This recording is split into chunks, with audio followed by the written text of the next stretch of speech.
ماما يا نشرة ومراما يا نشرة بذهب بوخد خد قلبانو بيدبان خاقشرة بيدبان خاقشرة ماما طن الذاك البنيانو غرامة يا نشرة ومرامة يا نشرة بيدبان بوخد خد قلبانو بيدبان خاقشرة بيدبان خاقشرة ماما طن الذاك البنيانو شوشون قلبانو يا برامشي غالي تخص يا قلبان التادشري منطق ليمن مدر الملك يوتا زغر اخلاقاتا وبقوي مزاخوتا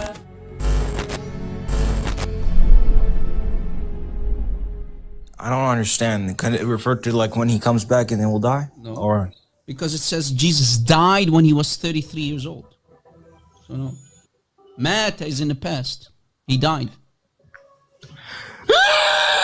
So why is Allah saying to him the following ayah? Stay away, ya Muhammad, from idols. You're supposed to be a follower of Jesus, and you're using words like that. Well, And it's you not my expect people to words. believe in this It's not my words. It's the words of Allah. Are you embarrassed of Allah?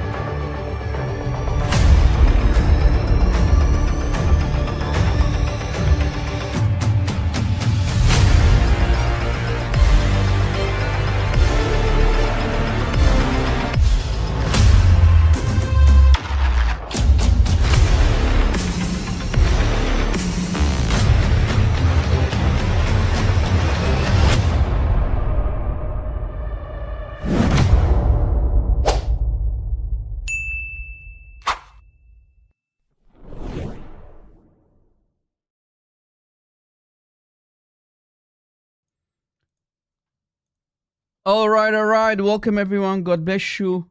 We are live. Yes, you heard it correctly. We are live, baby. I hope that my sound is loud and clear. I hope that my sound is crystal clear. Let me know in the chat. Chat, let me tell you something. Is this sound good? Do you understand the words that are coming out of my mouth? Okay. Audio is loud and clear. Beautiful. Welcome, EMB Maxine. What's up, baby? God bless you, brother. Mo, 53. Married Aisha, 6. That's true. True story, brother. Welcome. God bless you, dear brother. Nice to see you. I love your name, man. You gotta love your name, man. What's up?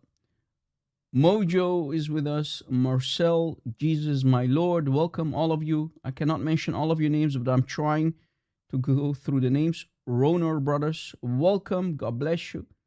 No, man, Jesus is the only boss. We're here to serve, my friend. Nobody is boss. Nobody is boss. We're here to serve. That's it. Nothing more, nothing less. We're here to serve for the glory of Christ. What's up, Reason? God bless you. Jesse Jibril, what's up, baby? Sheila, what's up, Sheila? Drummer Boy Richardson. Danzo, all of you, welcome, guys. God bless you. Caught Sunday, sorry if I'm butchering your name.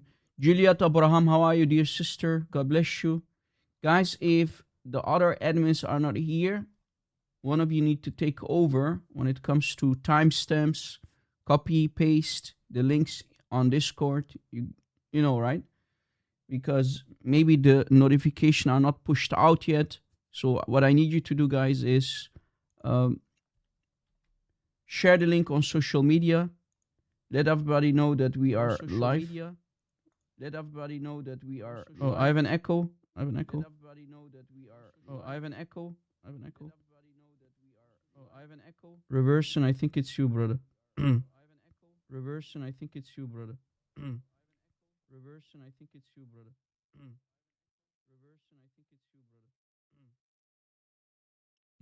Okay. He's going to fix it. But a reverse and will restream, but there was a slight echo moments ago in my ear. I'm not sure if it was only me. No echo? Okay, I had an echo though. I had a small echo. But I'm sure the admins Try again, Brother Reverson. Try again. God bless you. It's okay. It's a live stream. Nice to meet you, brother. God bless you. Welcome as well. How are you? Our Nightbot is here. Just joined us, spamming the links. Our Nightbot is here. Just joined us, spamming the links. Our Nightbot is here. No, there's still an echo. Maybe you need to mute. No, there's still an echo. Maybe you need to mute. But if I mute you, okay, now the echo is gone. But I'm not sure if the people will hear though. But people on Discord, if the sound cannot be fixed, you have to watch on YouTube else. But at least the screen is shown, so you can take screenshots, post the links. Khan, I'm sure you are more man than your mother Aisha, and you're going to join us live on air, right? I'm sure you're going to join us live on air, because you must be more man than your mother Aisha. But first, we're going to pray. Yeah, I think it's fine now. Yeah, it's fine now. Beautiful. All right. We're going to start with the prayer first, guys. Welcome. God bless you. Today's topic is Islam false? Yes or no? Muslims, if you think you have the knowledge to come up, the courage to come up, and if you disagree, because I believe that Islam is false. If you disagree, you're welcome to join us as a guest, as a welcomed guest. So I hope you're going to be respectful. I hope we can have a civilized discussion. I know it's hard because you think a lot about us. You think that we are kuffar, we are beneath you and whatnot, because that's the religion of truth, Islam, brother. That's what Islam teaches you, that we are najis. But try to act like a human being and have a civilized discussion with us. I hope you can show us your humanity, if there is any humanity left in you, Muslims. Because I do not believe if you follow Islam that you can be 100% human, because you have to put your humanity on the side to serve Muhammad and his God, Allah. Anyway, we have a beautiful Discord server, guys. Join our Discord server. We have a beautiful Discord server, a huge one. We have more than, I think, 1,600 people on the Discord server. That's awesome. For Discord, that's big number, okay? So join us there for fellowship if you're a Christian. Muslims are welcome to join us for a discussion. You're very welcome, okay? You're very welcome to join me for a discussion. Christians, you can come for fellowship to collect also the sources. The admins are already ready to post the links as well. Brother Reverson is already, taking notes regarding the timestamps. So that's awesome, man. Pray for our beautiful admins, guys. Pray for our beautiful admins. We're a team. So pray for their shortcomings. Pray for my shortcomings. Please, guys, don't underestimate the powers of Christian prayers. We always need prayers because, the moment we speak against Islam, it's always, a risk, let's say. You know what I mean. All right. Is everybody ready, guys? I hope everybody's ready. Let us start with a prayer, and then we'll actually start with the topic of today, okay? With the topic of today. So I want you to pray with me, guys. Christians, pray with me. Welcome, everyone. باسم الاب والابن وروح القدس إله واحد آمين. شيمابو وبرو روح قاديشو حاض الله الشريرو آمين. That's in the Arabic and Aramaic. And last but not least, in English, we say, in the name of the Father, and of the Son, and of the Holy Spirit, three persons, one God whom we worship, we pray. So let us pray, dear brothers and sisters in Christ. Ya Yeshua al-Masih, thank you, O Jesus Christ, O King of Kings, O Lord of Lords. Thank you for allowing us to be here together, to gather today in your name, for your glory, O Son of God, on this very live stream on TikTok, on YouTube, and Discord, simultaneously to talk about the truth with our wonderful team of admins here and our amazing audience, followers, and subscribers. Yes, Lord. Ya Yeshua. Bless this live stream, the internet connection, and everybody who's here watching and listening. Keep our loved ones, Lord, our children, our families safe. We know the risks when we speak against demonic cults like Islam, Lord, but please keep our families, Keep us safe, Lord. Bless our families and protect them, Father. Lord, I pray to you and ask you to protect all the Christians who are being persecuted in many countries on this planet. Lord, please, God, over them. Lord, please allow peace in all the countries on this planet. Please, Lord. I pray also today, Lord, for you to cleanse all of us. Please cleanse us. We need you in our lives, Lord. Cleanse us with your holy blood. Shower us with your holy blood and fill us with your Holy Spirit. Lord, have mercy on us. We are nothing but sinners. Lord, please teach us how to forgive sins before we can ask for forgiveness, Lord. Please, Lord, purify us and take over and guide this live session.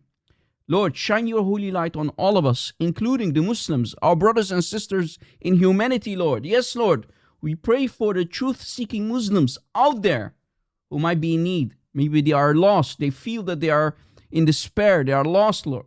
They lost hope. Please, Lord, guide them back to you and allow us to plant seeds for your glory, O Son of God. Use us mightily, Lord. Please use us. Please, Lord, open their eyes. Allow us to plant seeds in their hearts of these poor victims of Muhammad and Islam. Ya Yeshua al-Masih, O Jesus Christ, draw these Muslims to your feet so they might know you, the real you. Ya Yeshua, not the fake Isa of Islam, the fake copy. Please, Lord, everything we do is for your glory, O Son of God. You are the Father's heart. You are the love of the Spirit. Christ, fill me with your Holy Spirit. Bless my throat and loosen my tongue today and guide me so I can speak the truth, al-haq, the truth, nothing but the truth, without any error or any shame, Lord. And give us wisdom and courage to do whatever needs to be done. Yes, Lord, in your holy name, O Jesus Christ, your name above all names, we pray. Amen. Amen. Welcome, everybody. Speaking from Cave Hira. We are live. We are back, baby. Let's go. Welcome, everyone. God bless you, man. I'm ready, man. Are you ready? I said, are you ready? Because when I'm ready, that means you must be ready too, right, guys? Rob, are you okay, Rob? Yes, man. I'm just high. I'm always hyped up when I go live, man. When I go live, I'm with my family, my brothers and sisters in Christ in the chat. Chat, what's up, chat? Ready to roll. Hey, Mardelli, كيفك حبيبي? Salam al-Masih. How are you? Welcome. All of you. The Word and I is here. What's up, The Word and I? Guys, do me a favor. Subscribe to my dear brother and fellow warrior in Christ, my dear brother, The Word and I. He has an amazing YouTube channel. He has also TikTok. Give him some love, show him some love, and support and subscribe to his YouTube channel if it's not too much ask, guys. Welcome. I'm not sure if there are more admins. Not sure. I'm scrolling back. I don't see anyone who I did not mention yet. But let everybody know, guys. Share the link. Smash the like button. 434 on that like button, baby. 434 on that screen. People on TikTok. Yeah. So let everybody know that we are live. You know, the algorithms never work in our favor. So we have, as brothers and sisters, some homework to do. Keep tapping. Maybe an advice for people on TikTok. There's an app called AutoClicker. Okay. There's an app called AutoClicker. So you don't need to use your finger every time. The app, you can download it from the App Store. It does the work for you when you're on TikTok. Okay. So it's an automated app. It works wonders, to be honest with you, when it comes to algorithms. Okay. Unfortunately, TikTok is a business platform. It's business. It's all about money. So, you know, it's all about that. Yeah. It's handy. Yes, it's very handy. Welcome, Victor. Nice to see you. All of you guys, welcome. Fit over 50 fitness. Welcome. All of you guys. All of you. Shanti, what's up, Shanti? All right. Let everybody know. Let's do this. Today's topic, very broad topic, actually. I believe Islam is false. If there are Muslims out there who disagree, they are welcome to join us for a discussion and try to tell us why Islam is the truth. I'm very interested to know, according to you Muslims. Let us have a civilized discussion. I'm nobody's enemy here. I'm here. We're going to only read. We're going to discuss Islamic topics. Why? And I want you to tell us why anybody should become a Muslim, because I don't see any good reason to become a Muslim in 2026. Actually, far from it. Anyone who wants to join? Any Muslim who wants to join? Muslims only, please. Is there any Muslim who wants to come up for a discussion? You're welcome. Anyone? Anyone? Is there a Muslim, baby? I think slowly, guys, we're going to be, out of Muslims because, I'm not sure what's going on, but soon we're going to be out of Muslims. Soon we're going to be out of Muslims because lately, not sure what's going on, but we used to have way more discussions back in the old days, a couple months ago. But I see that the discussions are not there anymore. We don't have that luxury anymore. I think many Muslims are actually leaving on social media, or they are so terrified to try to defend the honor of Islam and their prophet. I mean, you must be really with your back against the ropes or the wall when you are here to defend Islam, especially when you know that the other speaker that you're going to have a discussion with is very knowledgeable about your deen. You claim that you follow Deen al-Haq. If Islam is truly, as you Muslims claim, Deen al-Haq, and it's the fastest growing religion, then come up. Why are you so scared? Are you scary, brother? Why? Honor?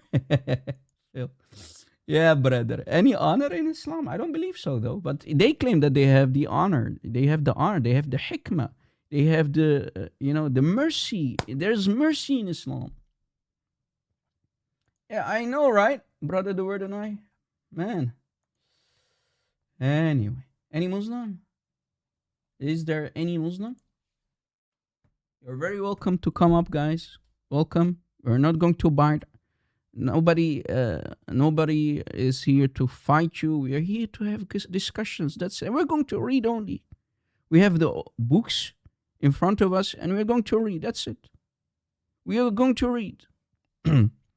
We have your Quran, we have your Ahadith, we have your Tafasir, right? Guys, I've always asked myself the following question, okay? I've always asked myself the following question. Are the Sahaba, the first, let's say the first 3 generations of Muslims, they call them as Salaf for the Muslims, or for the Christians or the non-Muslims, whenever you hear the word as-Salaf, that means the 3 first generation of Muslims. We're talking about the Sahaba, Muhammad, the Sahaba. Then you have the Tabi'een, the successors, the students of the Sahaba, the companions. And then you have the students of the companions. That's what we call as-Salaf. Okay? As-Salaf as-Salihin. Short for as-Salaf. Okay? The first 3 generations of Muslims. I've always asked myself, are they in hell according to Islam, guys? Not from my perspective, but from the Islamic perspective. Are they truly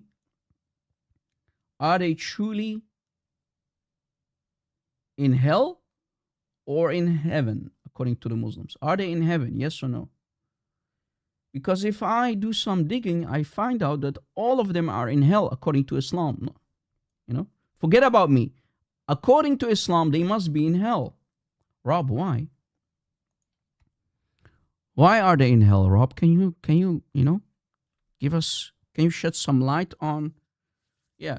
Well, actually, according to Islam, if you analyze, I have to use code words because we are on TikTok and I'm getting falsely flagged again. Restrictions all over the place. Tappity tap, guys. Use an auto clicker. Send a couple of roses. Unfortunately, guys, people on TikTok, send a couple of roses to strengthen the live stream. You know how it works.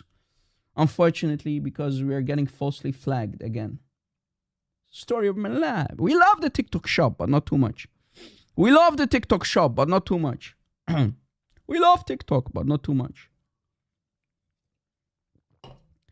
Again, if we go to the Quran, chapter 4, ayah 93. We go to the Quran, chapter 4, ayah 93. It says, but whoever unalives a believer intentionally, his recompense is hell, wherein he will abide eternally. So, if you as a Muslim unalive another Muslim, your destination is hell. For eternity, you're going to stay there. You're staying there. You're not going to go out. Allah is very clear. My question is the following. We know immediately after the death of Muhammad, Abu Bakr came into power. Then we have the Ridda Wars, and then it continues with Omar, then with Ali, and then with Ali, basically the first fitna starts. Fitna number 1 starts. The big fitna, right? That's the most famous one. The fitna number 1 between Aisha versus Ali. Have you ever heard of the Battle of the Camel? During the Battle of the Camel, that's the first fitna, right? Battle of the Camel of Aisha, referring to the Camel of Aisha. Have you heard of it, guys? Battle of the Camel? The Battle of the Camel? Have you heard of it? We did a beautiful documentary a couple months ago. We did a documentary kind of style live stream about the Battle of the Camel.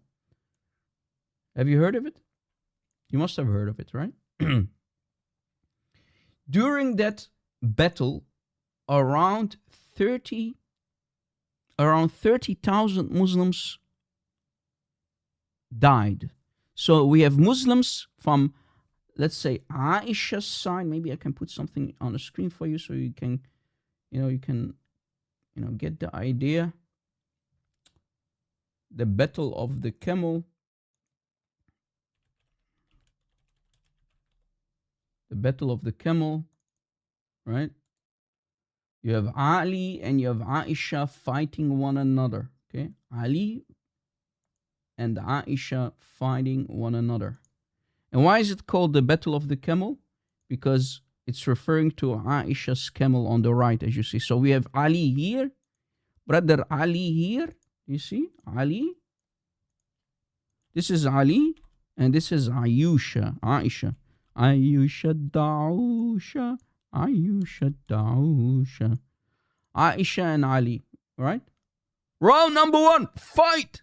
So guys, around 30, not 1, not 2, but 30,000 Muslims were unalived in this battle. Around 30,000, okay, were unalived during this battle. Question, we just read moments ago, literally moments ago, we read that if you unalive another Muslim intentionally, I think when you have Ali and Aisha fighting one another, this is intentionally. It says if you unalive as a Muslim another Muslim, your recompense is hell, and you're going to stay there for eternally. So, can we safely say that Aisha and Ali, at least Aisha and Ali and the Sahaba and the Tabi'een and the Tabi'een of the Tabi'een who fought one another, who unalived one another, are they all in hell? All are in hell, Muslims? Please answer the question. Any Muslim can come up and answer the question.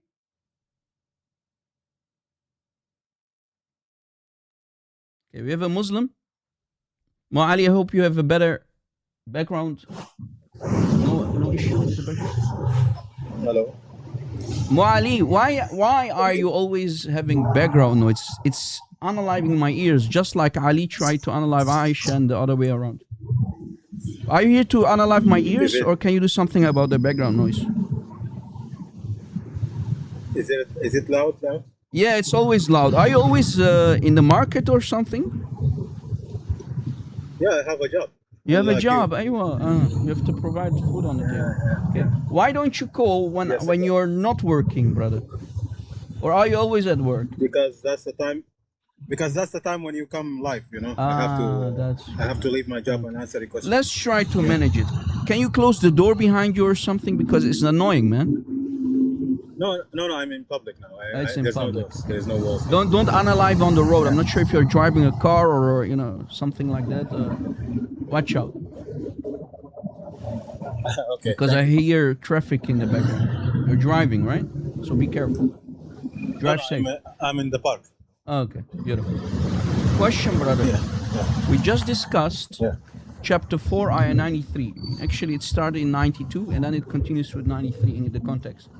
According to the Quran in Surah An-Nisa, chapter 4, ayah 93, if you unalive another Muslim, your destination is hell, and Allah says you're going to stay there. Question. Since, for example, there were many battles. We have the battle of Siffin as well, and you have the battle of the camel in front of us. Muslims unaliving each other left, right, and center. Can we safely say that all of these people are in hell? Go ahead.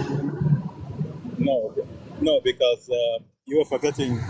You No? should take the Quran as a whole. Can you come closer to the mic, brother? because- You're in. Can you hear me? Can you hear Come closer. Put the mic in front of your mouth, not in your nose. Bro, the microphone is literally touching my lips. Okay. Can you hear me? Yeah. Speak louder. Speak louder. Okay. Yeah. What do you mean? You said, said- no. my You answer- said no. So what do you mean no? Yeah, man. because the verse that you have shown in the screen Yes. is addressing murder that is happening in a civic society. Okay. Where does it say that? If you check in the Quran, Where does it say Well, that? hold Hold on. on, It I'll says, but check you. whoever unalives a believer. Are Muslims believers? hold on, because I will explain that to you. Because if you check in the Quran, there's another verse. It says, وَإِن طَائِفَتَانِ مِنَ الْمُؤْمِنِينَ اقْتَتَلُوا فَأَصْلِحُوا بَيْنَهُمَا, means that if two groups of believers fought each other, then reconcile between them. So the verse are describing them as brothers and believers.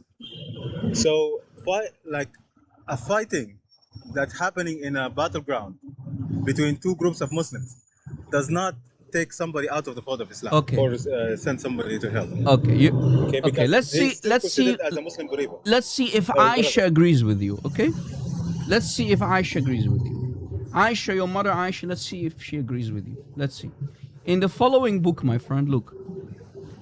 This is literally in the context after the battle of the camel. Okay. So between Ali, as we showed earlier, this is Ali on the left. So you Muslims make these pictures, not me. So I'm only taking them from the internet. In the following book, This is Shia. hold on. In the following book on the screen, okay, volume 5 by Ibn Abd Rabih al-Andalusi. This is a Sunni book. Sunni, not Shia. Sunni book. On page 79, let me make it a little bit smaller. 79. You see in this in the bottom, we have a report, and it reads like this. Look, a woman asked Aisha, Ya al-Mu'mineen, O mother of the believers. So the woman is asking Aisha, O mother of the believers, what do you say about a woman? What do you say about a woman who unalives her young boy? What does Aisha say? Let's see if Aisha agrees with you. Aisha said, for her is hell. Then the woman asked Aisha, then what would you say about a woman who unalived 20,000 of her bigger sons in one plain or hill. Aisha immediately understood that this is about her. It's about her because she fought Ali, and more than 20,000 people died. And we're talking about Muslims unaliving one another. Aisha said, take her out, this enemy of Allah. So what did Aisha say? What was the first reaction of Aisha? For her is hellfire. But she didn't realize that the woman set a trap for her. So actually Aisha said, she's in hell. Go ahead. Do you have like the entire page? I can read it. It's on the screen. No, because it's a part of it is covered by the translation. Yes. But that's actually the entire report. But no problem. Here's the Arabic only. Mr. Arab, you want to brag about the Arabic? No problem. اقرأ يلا. I'm not bragging. Yalla, here is the Arabic, the entire. Okay, hold on. Because this is the essential part.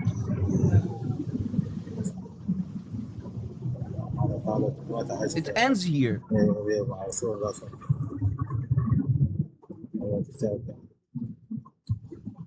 Can you go down?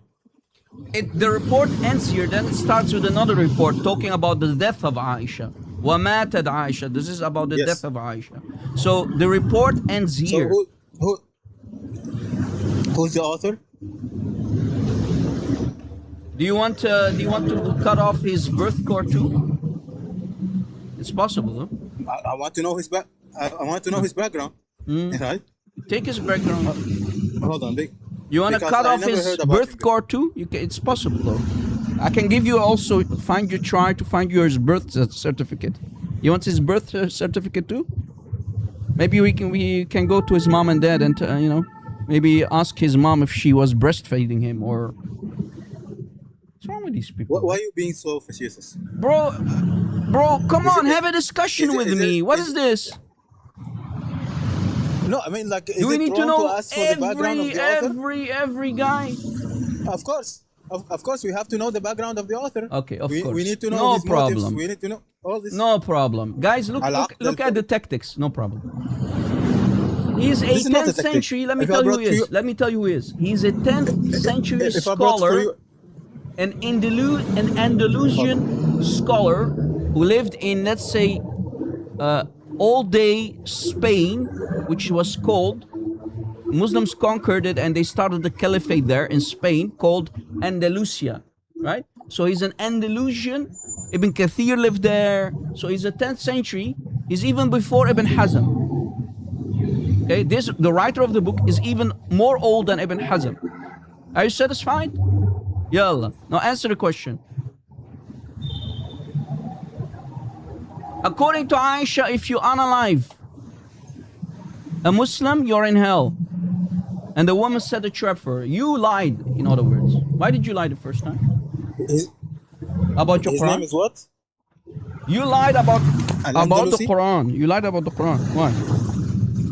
I did not lie about the Quran. Yes, you That did. was the verse. Because Aisha is very clear. Aisha said, if you unalive your boy, you're in hell. Why did you lie? Her boy is a Muslim. She is a Muslim. This is in the context of Muslims. A woman asked Aisha, what do you say about a woman who unalives her young boy? Aisha said, for her is hell. Remember, Aisha is the mother of the believers. Aisha is your mother, isn't she? Yes. So she, Aisha, unalived 20,000 people during the battle of the camel between her and Ali. The thing is, I'm not gonna comment on this because what I read here, it says because it Don't comment on this. Go down. Okay. Watch your head, boy. Watch your head. I mean, guys, my ears are already bleeding because of the background noise. I have to, try to cover my ears. And then the guy doesn't want to say anything about it. Why are you here then if you don't want to say anything about it? You don't want to comment about it. You see, guys, he's so terrified to talk about his mother Aisha. Clearly, just say it. Clearly, Aisha and Ali are in hell. and the rest of the Sahaba and the Tabi'een. And they are going to stay in hell. Do you see how it fits my narrative? Do you see how 493 is beautifully applied against the early Muslims? It's very clear. Whoever, this is talking about Muslims, whoever unalives another believer intentionally, that it happened intentionally, his recompense is hell, wherein he will abide eternally. So all the Sahaba who fought in these battles, the battle of the camel, the famous battle of the camel between Ali and Aisha, all of them are in hell. This is the legacy of Muhammad. His followers are in hell. And we know about also the Battle of Siffin. Battle of Siffin was between who? Ali again, Ali again, and Muawiyah.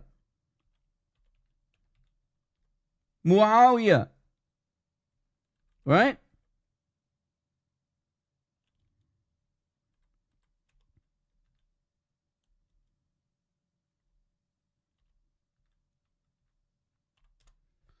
That's the Battle of Siffin. Guys, in these two major battles, we're talking about two battles, right? These early battles, Muslims versus Muslims. Do you know how many Muslims died? Around, and I'm trying to be generous here, around 100,000 early Muslims died in the battle. Muslims unaliving Muslims. Muslims butchering Muslims. This is the legacy.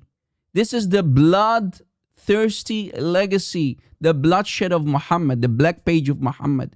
This is what Muhammad left you with. We're talking about the very early Islam, the first during the first caliphates, first four caliphates. We have Ali. During the rule of Ali as a caliph, and specifically Ali, we have two major fitnas. Fitna means corruption in the land, right? That's what they call it. Fitna. Corruption in the land. Muslims unaliving each other. Around 100, and the numbers might be even more. Some people even say 130,000. Right?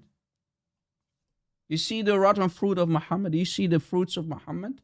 And they say this is a religion from God. If this was truly a religion from God, why are early Muslims unaliving each other and they are now in hell and they are going to stay there? Yet Muhammad supposedly promised 10 people to be in Jannah, and among them is Ali. But Ali unalived people. Ali unalived Muslims. Quran is very clear. Intentionally. It happened intentionally. They didn't start a war unintentionally. Ali is not unaliving the other Muslims unintentionally. No. Power. It's all about power. Muawiyah wants to take over. Yeah. It's all about power. There's nothing to do with religion. Do you see, guys? The moment Muhammad dies, we have not only the Ridda wars, Abu Bakr forcing people to pay zakat and to get the ex-Muslims, the apostates, back to Islam, but we have also Ali. Two major battles, Battle of Siffin and the Battle of Camel. The Battle of the Camel of Aisha, named after Aisha's camel. You know what they did, guys? Fun fact. You know what happened? Oh, by the way, I forgot to give you the book that I used earlier. Here's the book one more time. The book that we used earlier of this 10th century Andalusian scholar on the screen with the hadith of Aisha here on page 79. Okay, page 79. Maybe you want to take a screenshot. 79. Okay, that's the page number. Here. Very, very problematic hadith for Aisha. Very, very problematic athar for Aisha. Problematic, man. Which proves that Aisha is actually in hell. Page 79, exactly. Take a screenshot, copy the links, guys, post them on Discord. Thank you very much. Anyway. I have so many sources to share with you about this topic, about Muslims unaliving Muslims. I can talk about it for hours, but to give you an idea, guys, this is, we already started with a huge Emotional damage. Emotional damage for the Muslims. Imagine the early Muslims are all in hell. Yet they say they are a Salaf al-Salihin. A Salaf al-Salihin. What do you mean a Salaf al-Salihin? Remember, Muhammad said, Momo said, the Salaf, the three first generation are the best Muslims. Best Muslims. Well, we have a contradiction. Because the Muslims, the early Muslims, the Salaf, the first three generation of Muslims, unalived each other, butchered each other left, right, and center. So what do you mean they are the best Muslims? Here, Muhammad did poo-poo. Like brother CP would have said. Poo-poo. They contradicted their own prophet. Imagine, guys, I have a question to the Christians. Chat, Christians. Chat. What would the Muslims have said about us, Christians? What would the Muslims have said about us if, let's say, Luke would have unalived Mark, or Mark would have unalived Paul, or Paul would have unalived the Apostle John or Peter? What would the Muslims have said about us? But these are literally the disciples of Muhammad and their students and the students of the disciples who unalived each other. Blood covered. And don't forget about the Kaaba being demolished. The Kaaba was destroyed with caterpillars. Did you know that, guys? The Kaaba was destroyed by Muslims. Yazid completely demolished the Kaaba in Mecca. Yazid, the son of Muawiyah, the Caliph Yazid, completely destroyed the Kaaba, leveled it down. And then also Caliph Abdul Malik ibn Marwan, he leveled the Kaaba again. And many Muslims died. And even the ruler of Mecca at the time, the product of Mut'a, I'm not kidding, guys, he was the son of Mut'a, Abdullah bin Zubayr. Abdullah bin Zubayr, they cut off his limbs, they hacked him into pieces. They hacked him into pieces, guys. And this is who? Al-Hajjaj ibn Yusuf, the general of Abdul Malik ibn Marwan, the guy who built Al-Aqsa Mosque.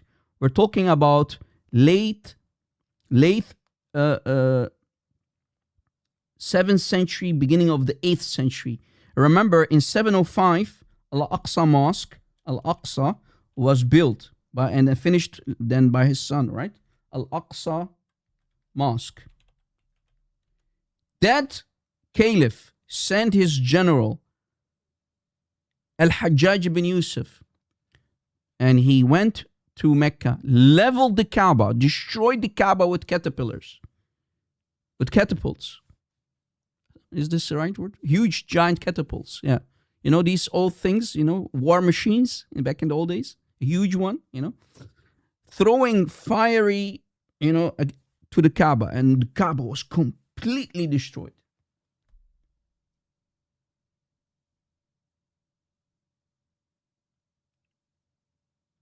Yes, Wawa. Different topic, but yes. Actually, we have shirk in the Quran. Did you know that? Very good input, by the way. Guys, what the brother or sister here is asking about is this. You Christians are beautiful, brother. Whenever we talk about a topic, you come with another question and you destroy my entire, you know. But it's okay. No problem. We're here to answer questions. It's okay. You know? Not trying to crucify anyone here. But you're correct. We can find this in the Quran. In the Quran, where Jesus is actually all-knowing. All-knowing. He is the source of knowledge, according to the Quran. And actually, there are multiple ayahs that say this. Jesus in the Quran knows what you eat in your house too. But let us start first with that chapter and that ayah. Chapter, if I'm not mistaken, chapter... I have to think. What chapter was it again? Was it 46? Was it 46? I can't remember, man. Long time ago. Oh no, maybe 43. Surah Al-Zukhruf. That's the one. Surah Al-Zukhruf. I almost forgot. Here, look, guys. This is a false translation, of course. So it says here, it's talking about Jesus, as you see in context, right? Jesus. وَإِنَّهُ لَعِلْمٌ لِلسَّاعَةِ. So let me help the Muslims with their false translations. False translation. It says, it doesn't say Jesus in the Arabic, it says he. Okay. And indeed, also false. And in context, he. So it says in the Arabic, he, in context, Jesus, as you see. And not will be, he is. You see, guys, how much fixing I need to do here? And he is the knowledge of the hour. Now the translation is correct. وَإِنَّهُ لَعِلْمٌ لِلسَّاعَةِ. Jesus is literally the source of knowledge. He is the knowledge of the hour. What does that make him? Guys, if I, God forbid, that would be blasphemy. That would be shirk.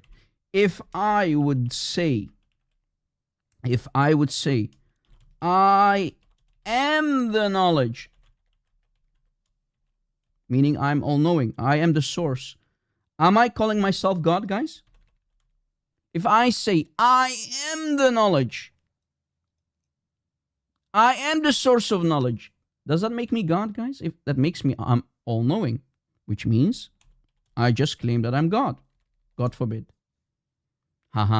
43, ayah 61 makes Jesus being the source of knowledge. So Jesus is God in front of you. Boom. Drummer, you want an answer question? An honest question, an answer for your question? You want an honest answer for your question? Any Semitic language is difficult. Aramaic, Hebrew, Arabic, very difficult languages because you have to pay attention to sometimes, which makes it very difficult. You have feminine, you have masculine forms of words. You don't have that, for example, in English. Okay? So yes, it's not an easy language to learn. Pick any Semitic language. I'm blessed to speak Aramaic and Arabic. أنا أتكلم اللغة العربية واللغة السريانية. So yeah, the Lord blessed me with these languages. And now we can use the Arabic language against Islam. So, I mean, that's a luxury, man. I would prefer Hebrew too, but yeah. Unfortunately, I don't speak Hebrew. I know some words though, because many Hebrew words are very similar to Arabic because the Arabic language borrows a lot from Hebrew and Aramaic. Even the Quran is filled with Aramaic/Hebrew words. Yet it claims, which is a contradiction by the way, it claims that it's a perfect Arabic book. Arabiyyan Mubin, yeah, right. What do you mean Arabiyyan Mubin? If it contains Aramaic, Hebrew, even Persian words. And there are so much grammar mistakes, so many grammar mistakes, spelling mistakes. I mean, I can literally show you how Allah doesn't know Arabic. For example, since we're at it anyway, that's why it cannot be from God actually. Look, if I go to chapter 33, Surah Al-Ahzab, let me show you that Allah thinks that Muhammad is gay. Wait, what, Rob? What did you say, Rob? What did you say, Rob? What did you say? Emotional, damn it! Allah in the Quran thinks that Muhammad is gay. I'm not kidding. If we have to go, if Muslims claim this is Allah talking. Look, in the ayah, if you don't know Arabic, you think, hey, there's no issue with it. O wives of the Prophet, you're not like anyone among women. Wait. If you only read the English translation, you have no clue that there's a huge grammar mistake here. Well, we have to assume that it's a grammar mistakes because according to the Muslims, Muhammad wasn't gay and it's talking about his wives. Remember? The context are the wives or the women of Muhammad in context. The women of Muhammad. So it's about who? The wives. Remember the wives. As I said earlier, in any Semitic language, in this case the Arabic language, you have masculine and feminine forms of words. So if you talk about women, you have to address them in the feminine form.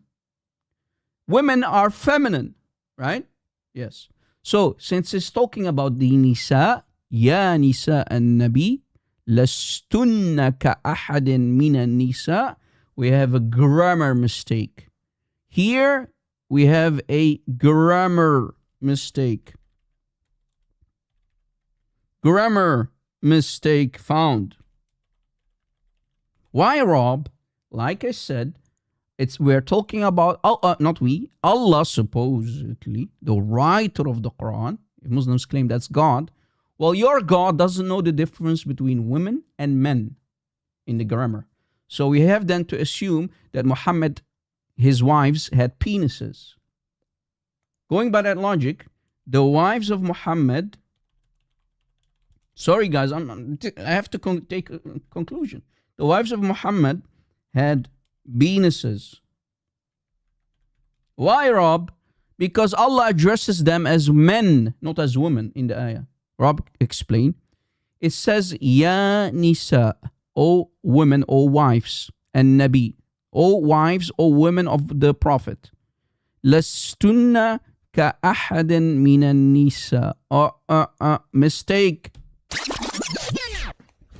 Emotional, damn Grammar mistake. It should be, Ya Nisa and Nabi, lastunna ka ihdan nisa. So we have to remove min, we have to remove it, and we have to fix the word كأحد should be fixed to كإحدى كإحدى النساء كإحدى النساء. Now, Rob Christian just fixed Allah's mistake. What does that make me? Guys, honest, sincere question. If I can fix Allah's mistake, what does that make me? More Akbar than Allah? More all-knowing than Allah? At least I know the grammar and Allah doesn't. Muslims, why don't you worship me instead? Because Allah is illiterate like his prophet. So not only is Muhammad illiterate, but Allah is illiterate too. Because Allah doesn't know the difference between men and women, feminine and masculine forms of words, to be more specific. So Nisa are feminine. The Nisa here is a feminine word. They should be addressed in the feminine form, but Allah addresses them in the masculine form. So I just fixed the Quran. It should say كإحدى, not كأحد من النساء. And then because of that, to make the grammar smooth, you have to remove also the word min. So again, the word min should go away, and the word كأحد should go away, and then you have to use كإحدى here on top. كإحدى, oh, كإحدى النساء. Now it's perfect. It's not about Allah, user, pay attention. It's about the wives. So Allah calls the wife in the grammar men. He is addressing them as men, which is a mistake. To give you an idea, you see it? Not a prophet, I'm Allah here. That guy, you're wrong. I'm Allah here. Why? Because I am more powerful than Allah. I just became the God of the Muslims, because Muslims say the Quran is free from any defects, free from any mistakes. Well, I just taught Allah, I'm teaching Allah basic grammar. So what does that make me? More powerful, more all-knowing than Allah. I am higher than Allah. That's what I safely can say. We have to take that conclusion. I'm higher than Allah, and the Muslims should worship me. God forbid, by the way. Exactly. Because if I can fix Allah's mistakes, what does that make me? And how does Allah not know grammar? This is basic grammar. Feminine, feminine. But here Allah addresses the feminine word with a masculine form. Mistake. We have a mistake. Reverson, did I lie? Reverson, you're an Arabic speaker. Did I lie? No, I did not lie. If you went to school, you know these basic grammar rules. When you address, let's say in this case, the wives, they are feminine. You have to keep addressing them in the feminine form, not in the masculine form. But unfortunately, كإحدى or كأحد in this case, كأحد is masculine. Remember, the Nisa are feminine, but كأحد is masculine. And that should not be possible. Both of them should be feminine. Since we know that this is a feminine word, also, this must be used in the feminine form. But here, Allah made the mistake using the masculine form. And then the word min should go to, and this word should be fixed into كإحدى, not كأحد. There you go. I hope it's clear. I know, most of you don't know Arabic, but I'm showing you just one tiny mistake, and there are countless of such mistakes. There are around, guys, I'm not kidding, there are around 2,500 grammar / spelling mistakes in the Quran. Not one, not two, but around 2,500 grammar / spelling mistakes in today's Hafs Quran. And I just showed you one example. I can show you more, but I don't want to butcher you today and cause you to sleep. Okay? Because most of you don't know Arabic. Aywa. Is there any Muslim? Is there any Muslim who wants to come up? And I'm receiving restrictions again. I mean, what am I doing wrong, guys? Why? Did I say something wrong on TikTok? TikTok, what did we say wrong? We're actually reading and we are educating people. If that's a problem, TikTok, then don't allow anyone to go live again. What's this, man?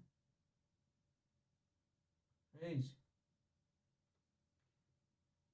Let me try to appeal it one more time. I have to appeal my own live stream every 10 minutes.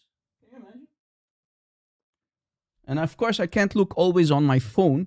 Forgive me, people on TikTok, because I have to look at this screen here. This is the teaching screen. And I have another screen here on my right for the streaming. And I have the phone. Good luck with, I have to split myself in 3 parts.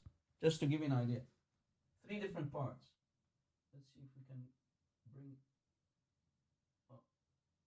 Brother 7 wanted to come up. If you want to come up again, I missed you, brother. Forgive me. The ex-Muslim brother who called me the other day.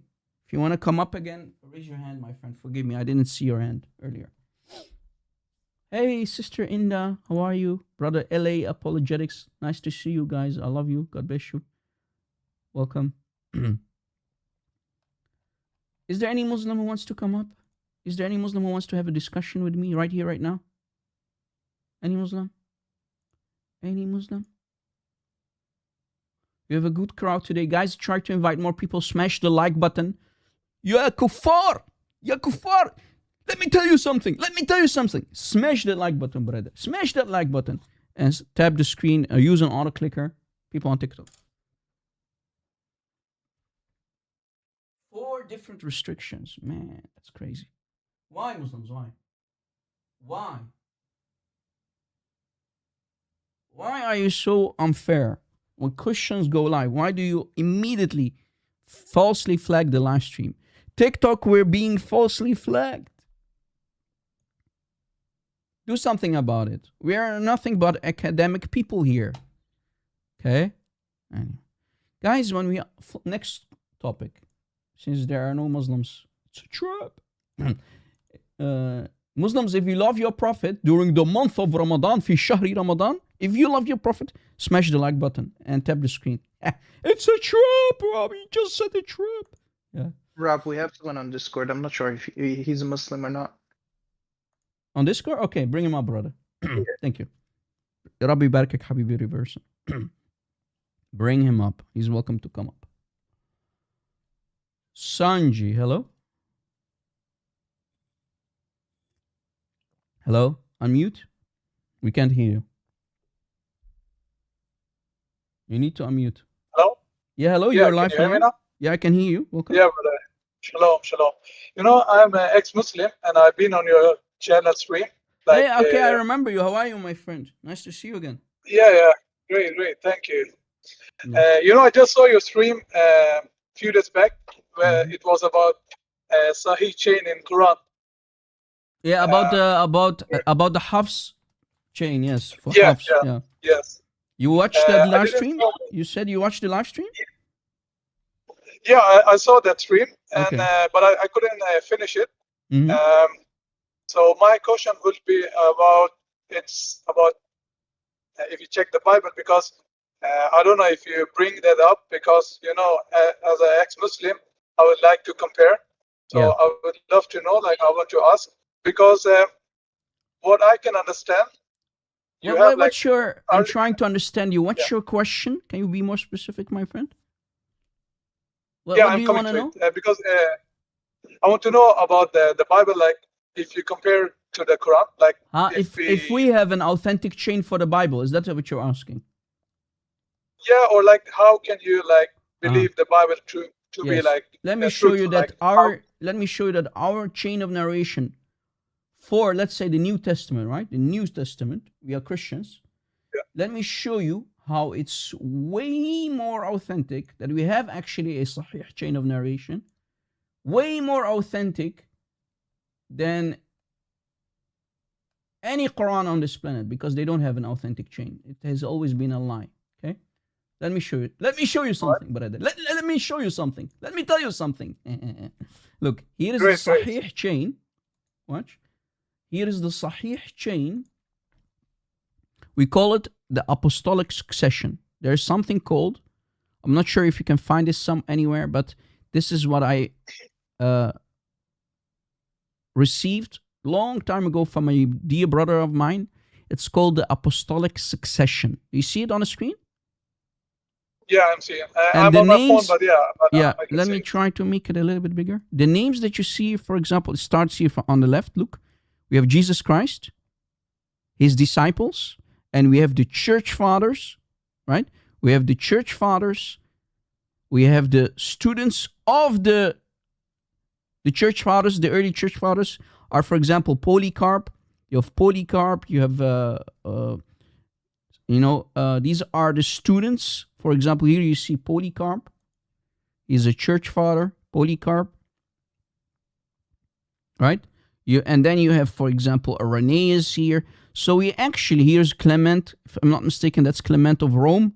So our chain of narration, as you see, let me make it now smaller. Our chain of narration goes all the way back. Let me tell you something. All the way back. Look, to who? To the Archbishop of Canterbury. Do you see? It's a chain of narration. All the way to today's bishops. Imagine. So we have the names and we know the names. Yeah, is it orally or is it in written form? Because what I believe, like the early manuscript, No, we have documentations. For example, the church fathers, brother. Even if you would have lost all the manuscripts for the New Testament, for example, right? If we have lost the thousands upon thousands of manuscripts that we have for the New Testament, for the Injil, as we call it in Greek, the Injil. In Aramaic, we call it Evangelion. Okay. Even if we have lost our manuscripts, we have still the quotations of the church fathers, the early church fathers. If we collect and put the quotations of the church fathers, we have the New Testament 10 times over. So we have so much historical evidence that no one on this planet can deny that we have a perfect, authentic chain of narration for the New Testament. All right. Look how clear it I is with always want- names and everything. We call it, brother, if you Google it, if you want to, if you're new to this stuff, we call it the apostolic succession. Okay? Apostolic succession. I hope I answered your question, my friend. Of course. Yeah, just a follow-up question also. Because I don't know if it was a different stream, but what I understand, it was not your channel, it was someone else from a Muslim. He said, like, you have the writings of the, like when it comes to the Luke, John, their writings are after Paul. So what I was thinking, why are not, because they were with Jesus, so why are their writings, why can't we find it earlier? Because what I understand, Brother, what do you mean? We are talking about the his very, letter was like very, fast. the gospel writers, for example, brother. You need to understand Matthew is the direct disciple of Jesus. Paul is also an apostle. We have his letters. We have John is a direct disciple. So the writers of the Gospels, at least two of them, right? At least two of them are eyewitnesses. They ate with Jesus. They drank with Jesus. So yes, we have the early Gospels. What are you talking about? No, what I'm trying to explain here, like the writing which we have from the John, for example, like it's much later. The manuscript which we have, like the earliest is Paul. Brother. Later on, when you, Listen, we have brother, you keep forgetting something. We have something called the apostolic succession. It's like an hadith. What you see on the screen, brother, is like a hadith. You have a chain of narration. Jesus, disciples, the students of the disciples, the student of those disciples. So we have an apostolic succession that nobody can deny. So yes, the people who wrote the Gospels, what you need to know in the very early beginning, we have the Gospel through oral tradition. It's oral. Then, a couple years later, then they started to write the Gospels in written form. You're catching up, right? So we have the eyewitnesses. Then eventually, a couple of years later, for example, John, who was sent to an island, a separate island, and he wrote literally, for example, the book of Revelation there. Okay? So, yes, we have the people who saw Jesus, who ate with Jesus. Yes, those are literally the writers of the Gospels. And it doesn't need immediately to be within a year or 2 years. They can write the Gospels later too, so there's no issue. And don't forget that they are divinely inspired through the Holy Spirit. Yeah. All right, I will look into it. And what you need to first look up is the apostolic succession. It's very important. Specifically the apostolic churches. You see, I myself, I'm an Orthodox.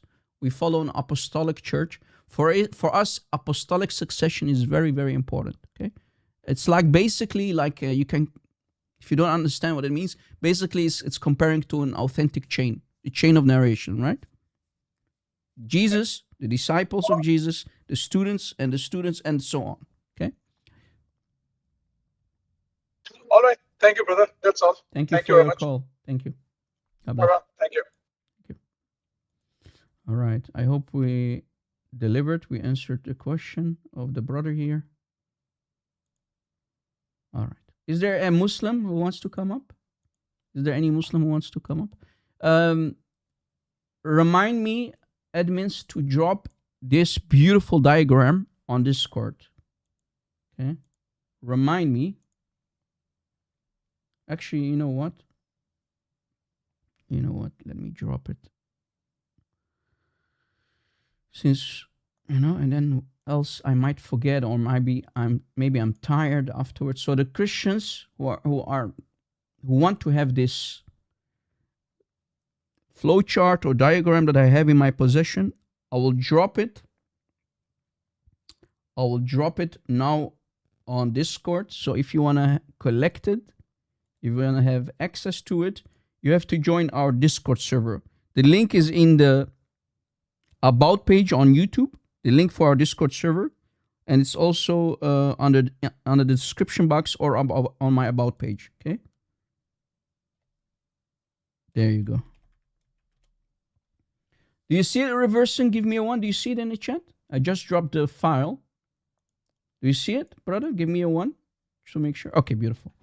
There you go. So you can download it now on our Discord server. If you join our beautiful Discord server, you can have access to this flowchart. Okay. Again, here's our Discord server. We have a huge, beautiful, amazing Discord server with at least 1,600 people on the Discord server. Join us for fellowship. Join us to collect all the info that you want or need. All right. Yeah, and the admins are already dropping the link for the Discord server as well. Let me pin your comment, brother. Let me tell you something. Is there any Muslim? Is there any Muslim?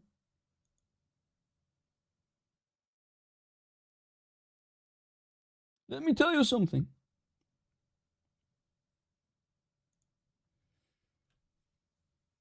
Is there any Muslim?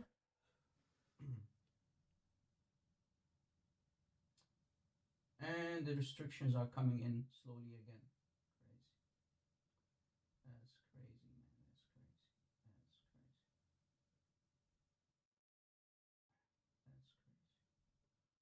crazy. Muslims, slow down. Hold your camels, Muslims. Stop with the false flags. We're educating people and we're still getting flags for it. That's crazy. That's crazy.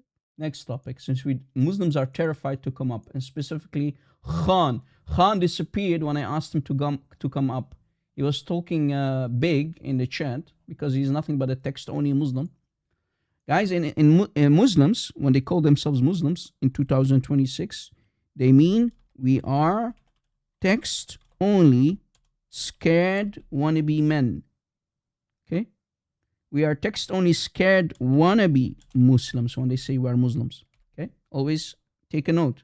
When Muslim in 2026 says, I'm a Muslim, he means he's a text-only, terrified, scared Muslim. Wannabe Muslim. Yeah. We're out of real Muslims, guys. Because a real Muslim would come up. Because this topic is beautiful, brother. According to Muslims, in Islam, women are respected the most. Really? Really? When did that happen? When did that happen? Muslims, why you lie? But Rab, brother, yes, brother, there is a very famous hadith, Rab, that talks about the respect of Muslim women. What hadith, brother? What hadith, brother? Well, the following hadith, brother. Look. Paradise. Maybe you have, if you are a debater, Christians, or maybe you talk to many Muslims on daily basis or weekly basis, monthly basis. This hadith, even Muslims ask about it. Look, question, Q&A. So this is a fatwa website, aka Q&A, right? Q&A website, Muslim website. Actually, let me give you the link as well. Let me tell you something. Here is the link. Let me tell you something. Any Muslim? What respect, brother? Brother, what respect? Exactly. Look, guys, the questioner. So this is a Muslim asking a question to the Mufti of this website, the Mufti. Q&A, fatwa. Okay, is the hadith. So this is the only hadith, guys, that they go to. Whenever you ask a Muslim who is gullible, he will say, paradise lies under the feet of our mothers. Is it authentic? Question. Is it authentic? Is it sahih? Or daif? Or daif? Is it sahih? Or daif? Brother. What do you think the answer would be? Anyone knows? Anybody has a wild idea? Because that's the only hadith they go to, by the way, when we ask about, is there any respect for women in Islam? Is it sahih? Is it hasan? Or is it da'if? Or even worse, rejected? Mawdu'. Rejected? What does that even mean? That means, they try, when they quote this hadith, they will tell you all, Muslims, women are so respected that even the paradise lies under their feet. So this supposedly elevate women in Islam, brother. But the question, even the Muslims are,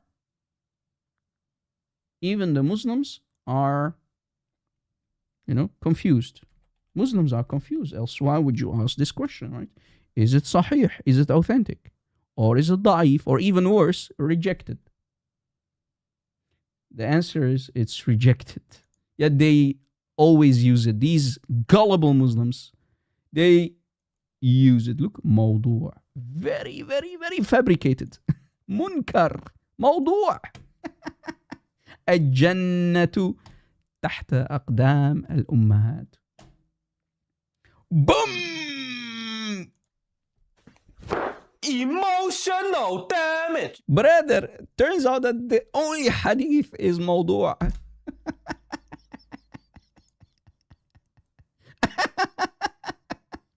And some scholars tried to make it sahih, but it's not. It's not. It's fabricated. It's not even da'if. It's fabricated. Mawdu', munkar, rejected. Rejected means munkar, guys, in the Arabic language. And mawdu' means fabricated. It's literally fabricated. Fabrication. Fabricated hadith. Imagine. They fabricate hadiths to supposedly elevate Muslim women, but it's a lie. There is no respect for Muslim women. Why, Rob? The answer should immediately be why. Well, guess what? In Islam, here's the answer. Women in Islam, Islam are not humans. Then your question should be, then what are they? Well, answer is animals. Where's the respect? Out of the window. Poof! Out of the window. In the sewage where it belongs. يخرب بيتكم. Emotional damage. Your own mothers are animals? Your sisters, your daughters? Yes. They are not human beings. They are baby factories to produce nothing but jihadi boys. Women are walking, talking wombs.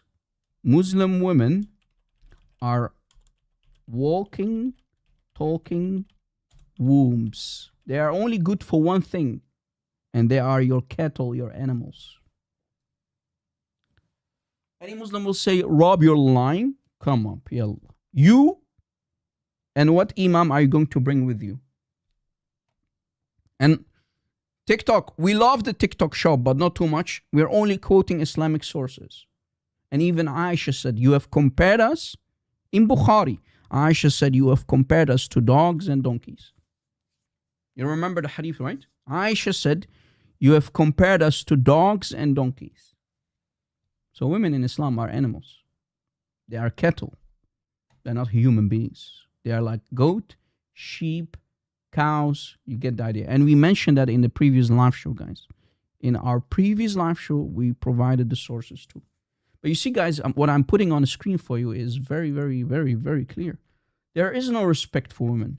And they have to create fabricated hadiths to lie to the masses. Fabricated.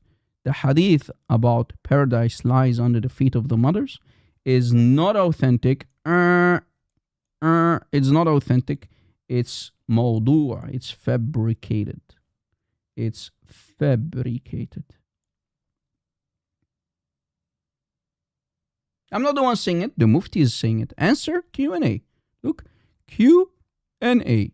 Q&A. The Sheikh, the Imam, the Mufti is saying it, not me. And he continues. A lot of blah, blah, blah, blah, blah. But in the end, it's mawdu'. It's fabricated.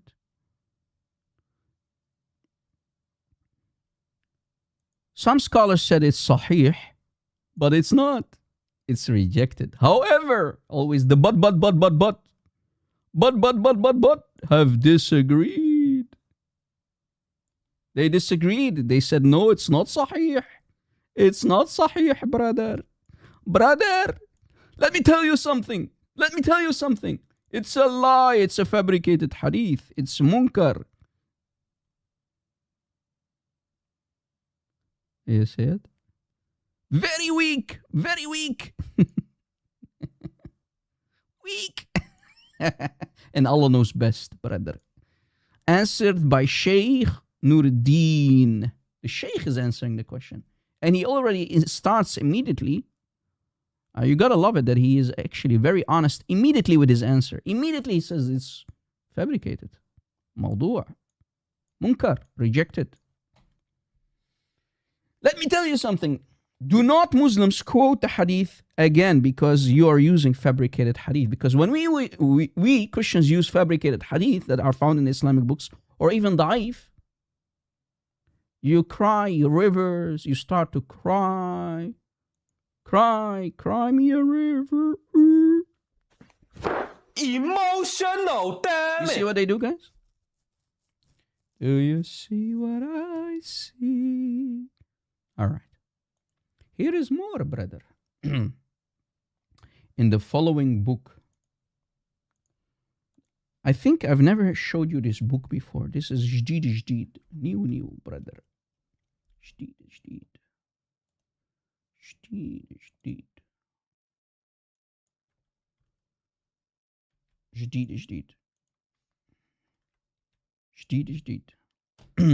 Masanid Abi Yahya Firas by Al-Asbahani. Here is the link, brother. There are so many books, guys. Countless of Islamic books. You have no idea. Most of you never heard of such books before, but they are very interesting to read. You know, for me, it's interesting though, and to share it with you, of course, whenever I find an authentic hadith in such books. Okay, I already dropped the link. Here's the link one more time. Page 85. You see, we have the source, we have the receipts. Page 85 in the Arabic. Page 85. We scroll up. We have an authentic Sahih hadith. Chain of narration is Sahih. Hadith number 25. 25. Hadith 25 is Sahih. Chain of narration is Sahih. You don't want to do my job because you're going to get poisoned. Okay? You don't want to go through the amount of poison that I have to go through. So, I already did the job for you and I'm giving you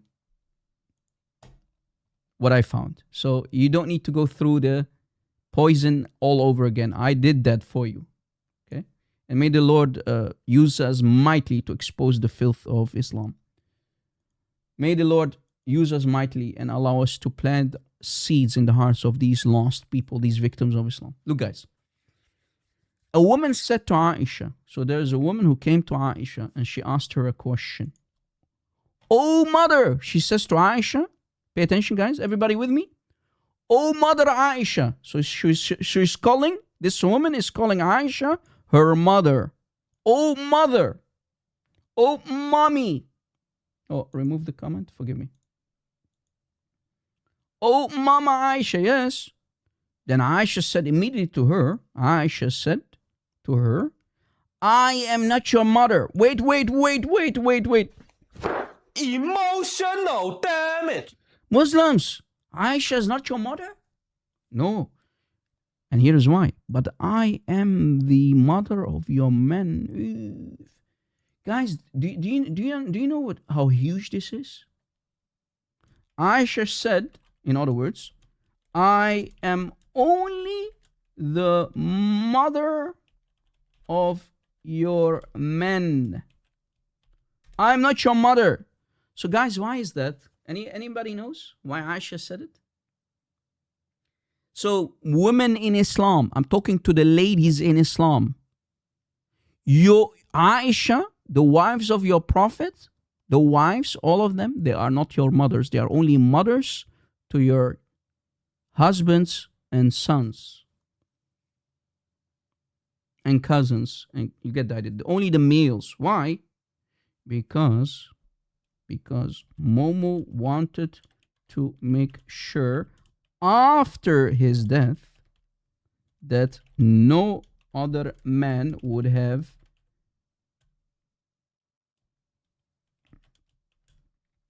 with his wives. Beep! With his wives.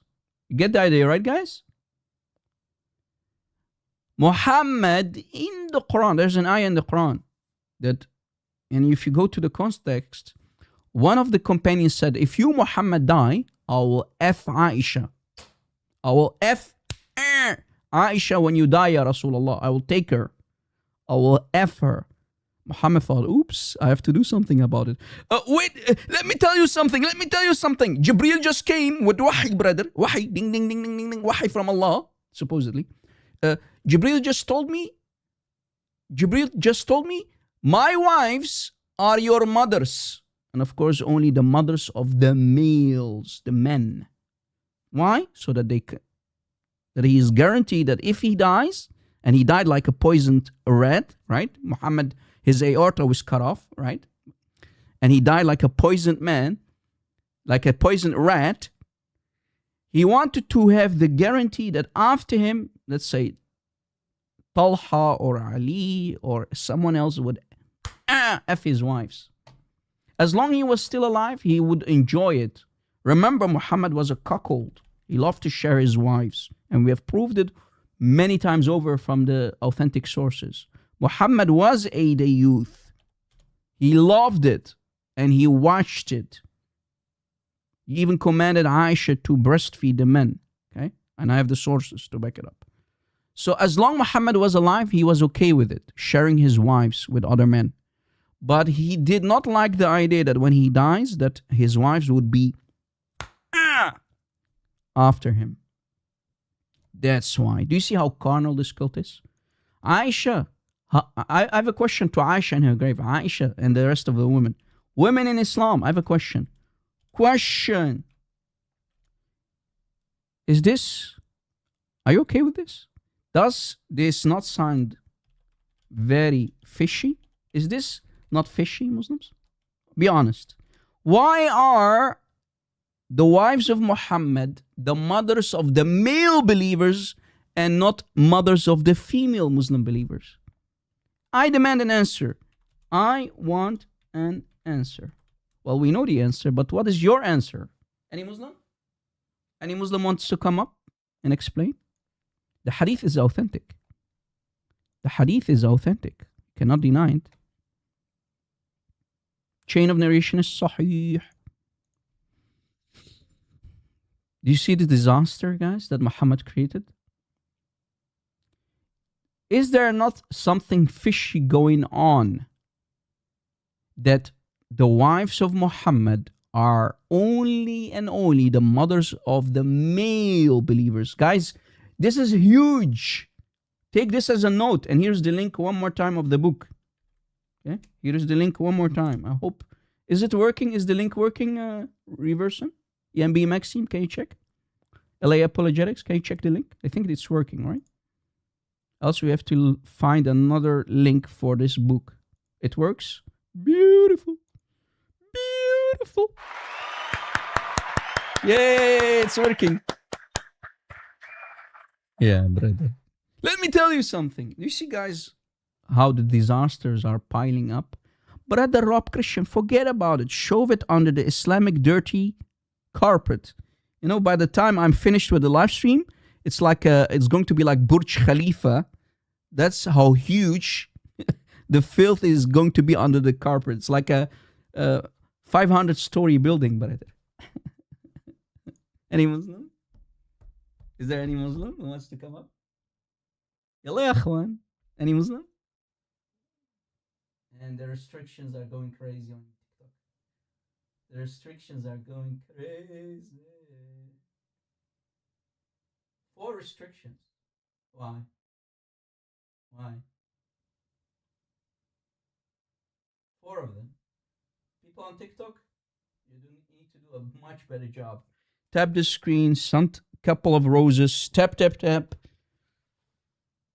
Only 41K likes. Can you get it to the 100K, guys? Use an auto clicker app. Download it from the App Store. Well, nobody can stop us, Fernando's. I have more than 10 accounts on TikTok. If one goes down, we can come up immediately with the next. Do not worry, brother. Phil, is that the same link for the hadith on the screen? The athar on the screen? Is that the same link? So that would be the web-based version? Let me tell you something. Let me tell you something. Yeah, it's the same. Okay. But this is Al-Qastalani, Irshad. Okay. Sahih. Okay. It's a different book, but it's also authentic. Let me drop it. Thank you, brother Phil, for the link. Thank you for the link, brother. Thank you for that link, brother.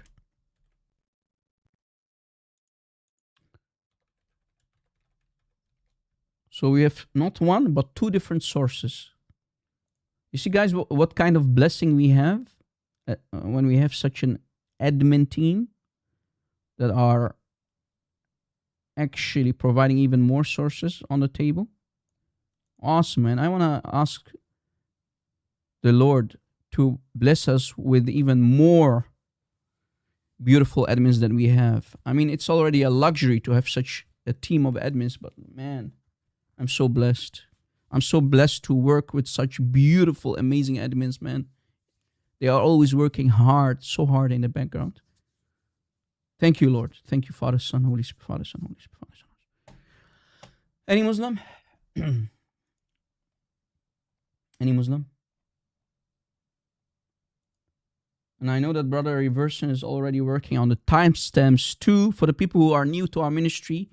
After each and every long live stream, we have the admins who are working also on the timestamps. I'm not sure if you know what timestamps are, else you have been living under the black stone in Mecca. Timestamps, what we do with it, the admin will then provide it in a comment, okay? And then I will pin it up immediately under the video. You will have access to the timestamps so that you can skip through pages, scenes, and you get the idea. You know, timestamps, you know, like this, stuff like this. Intro, you know. Intro, Rob. Typo, you're finished, Rob. Yeah. You get the idea. Yeah. Any Muslim? Timestamps are great, man. Especially for the people who live, who want to watch the live stream, but they missed it because of work, or they went to school, university, but they still want to watch the live show, but they can at least skip through the scenes and chapters of the live stream. Awesome. Can be very, very useful. I use it all the time because, guys, people like me who are very busy and I want to watch someone's live stream, and when I see timestamps, I always look for timestamps because I don't have the luxury to watch a 3-hour long live stream. So it's very useful to use the timestamps when you don't have the luxury to stay and watch 3-4 hour long live show, right, guys? Yeah. Next topic. Hit me, baby, all the time. Any Muslim who wants to talk with me about the following topic? Hit me, baby, all the time. Well, if you are a woman, that's for sure. Because Allah, did you know, guys, it's a command? Many people forget about it. Allah commanded husbands to peep their wives the moment they only sense or fear that their wives are going to be disobedient disobedient.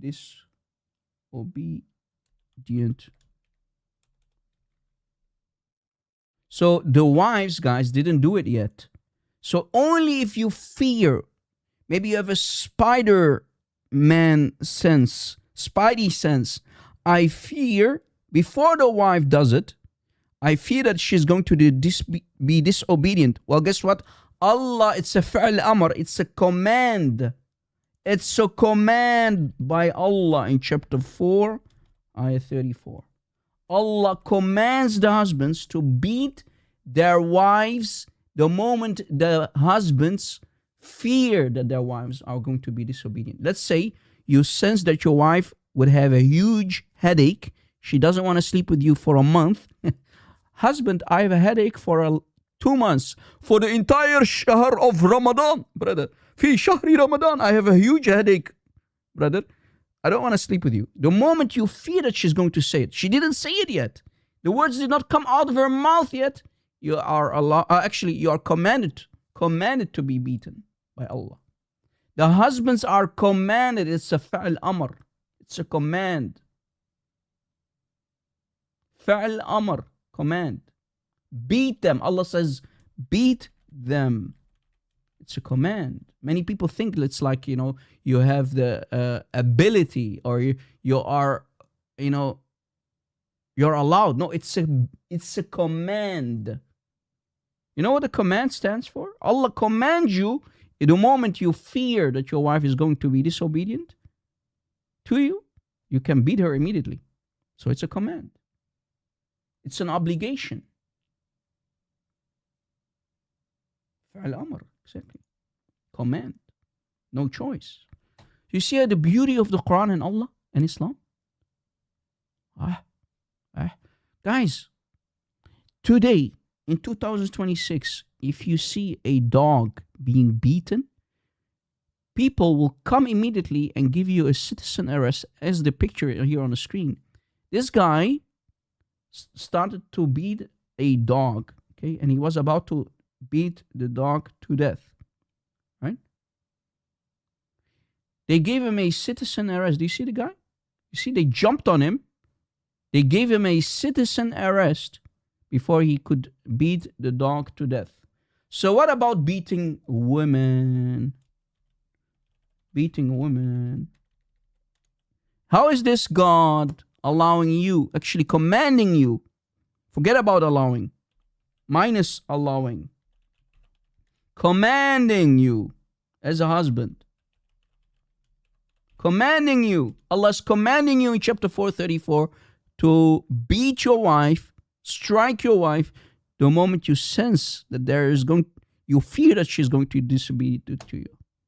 So what about humans? Citizen arrest for beating a dog. What about a human? Well, guess what? As we said earlier, don't forget, you kuffar. Let me tell you something. You kuffar. Don't forget that women in Islam are dogs, donkeys. You get the idea. Right? In Islam. Not according to me. Remember what Aisha said? Aisha said, you have compared us with dogs and donkeys in Bukhari. Aisha said, you have compared us with dogs and donkeys. So in other words, women are dogs, donkeys, cows. You get the idea. That's why Allah commands you to beat them. The moment you just only fear. Why the numbers are dropping, guys? Do we need to close the live stream? Should I close the live stream? We had around 180 people watching, and now it's 142. What's going on? Brother Rob Christian, brother, people need to go eat. People need to go sleep. Brother Rob Christian, brother. Can we do something about the numbers, guys? Can we do something about the numbers?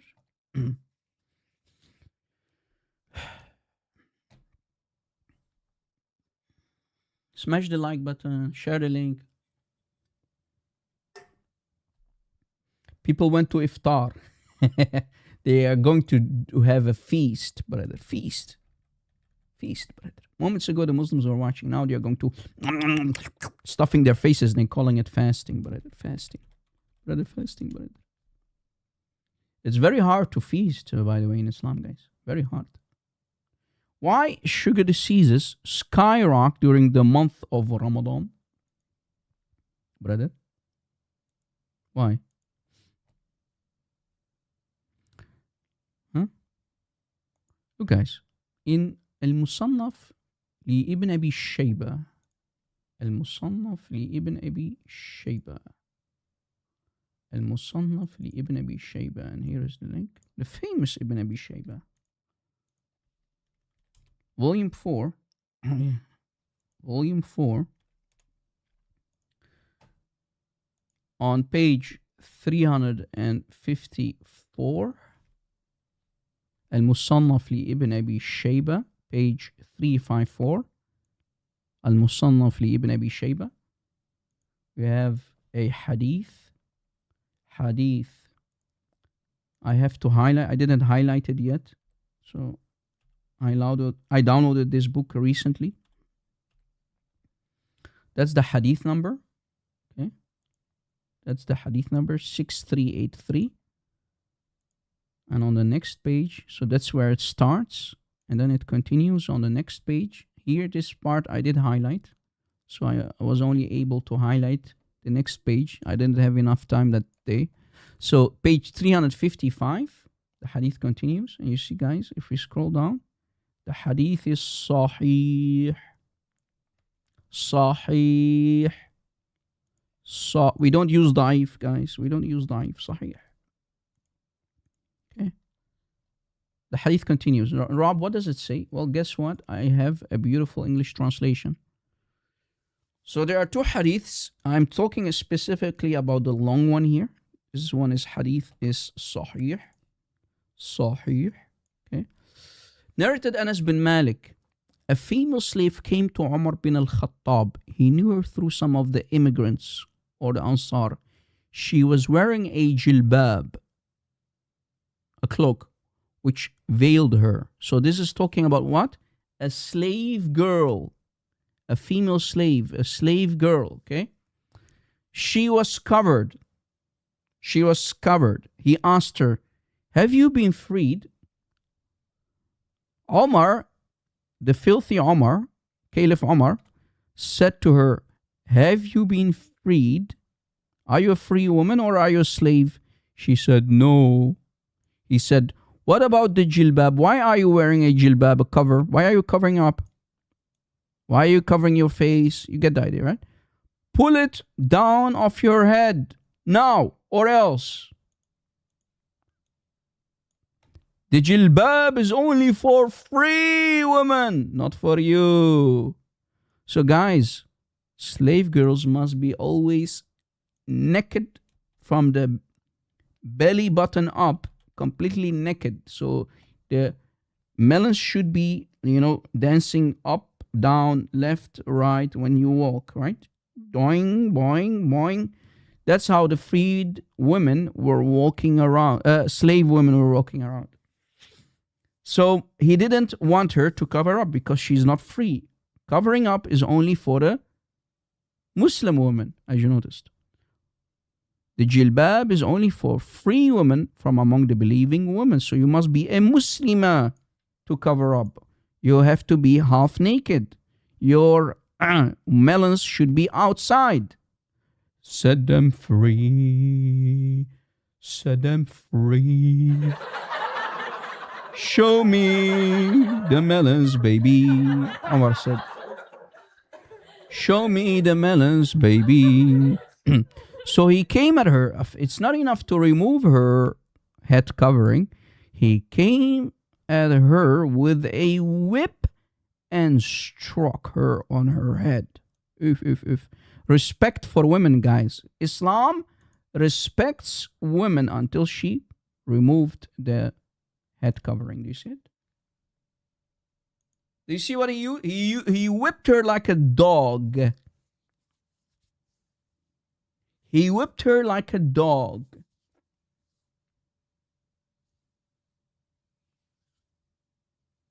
This is the beauty of Islam. This is the respect for women in Islam. And specifically the respect for female slaves.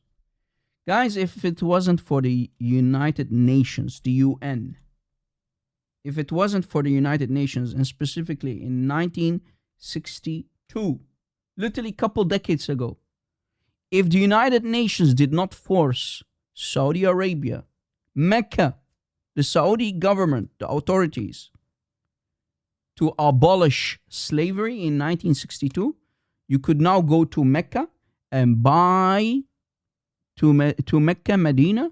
You can go buy to the, we call it Souq al-Nukhasa, the slave markets, the famous slave markets, and buy yourself a nice slave. Buy yourself a nice slave.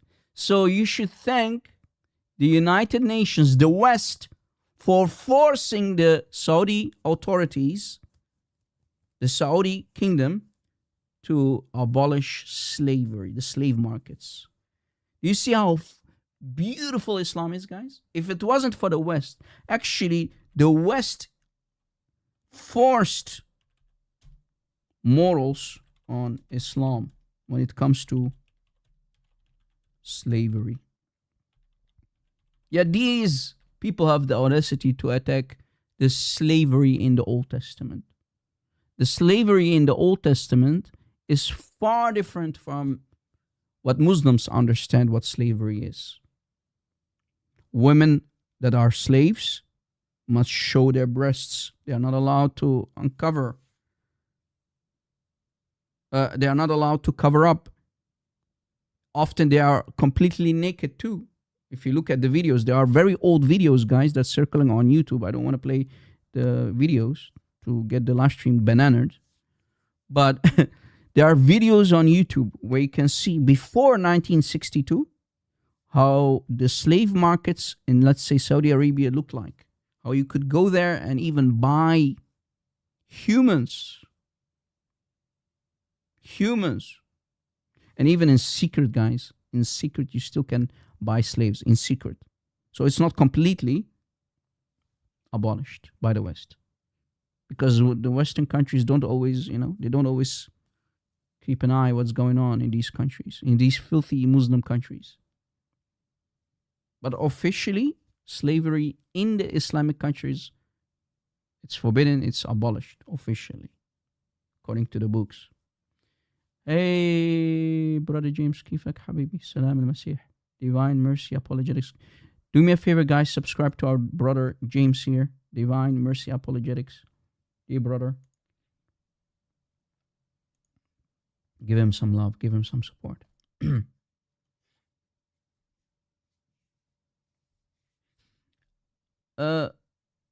Meth inside. You can literally go to YouTube, type in slave markets, Saudi Arabia, before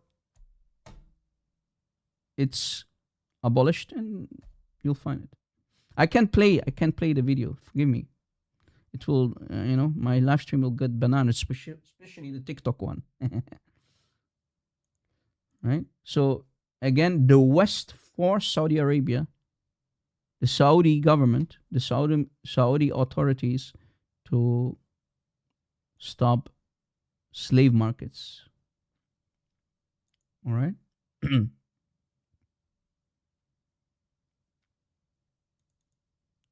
So yeah, not only beating, but slaves, buying, selling slaves. And we know that even Muhammad traded Safiya. He wanted to buy Safiya from his boyfriend, Dihya al-Kalbi. Remember, Momo bought Safiya, the Jewish, basically princess. He bought Safiya, he traded Safiya from Dihya al-Kalbi, the boyfriend of Muhammad. Dihya al-Kalbi, sorry if I'm butchering the name, but you get the idea. Who cares? Momo bought Safiya from Dihya. Okay.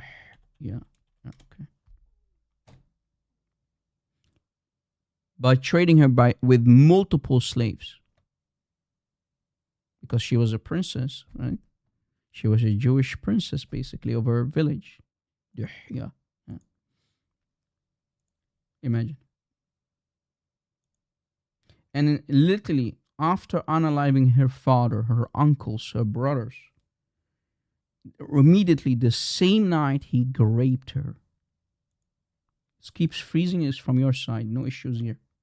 From your side, brother. You need to refresh or buy yourself a better internet connection. Any Muslim? Is there any Muslim? Tap the screen, smash the like button, guys. Come on, baby. Jarvier, it's you, not us.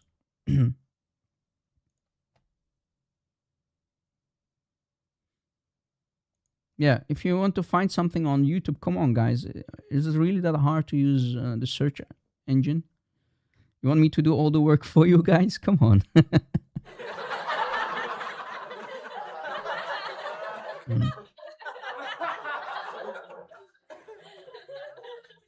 Regarding the topic of hit me, baby, all the time, the beating of women in Islam, in Bukhari 5825.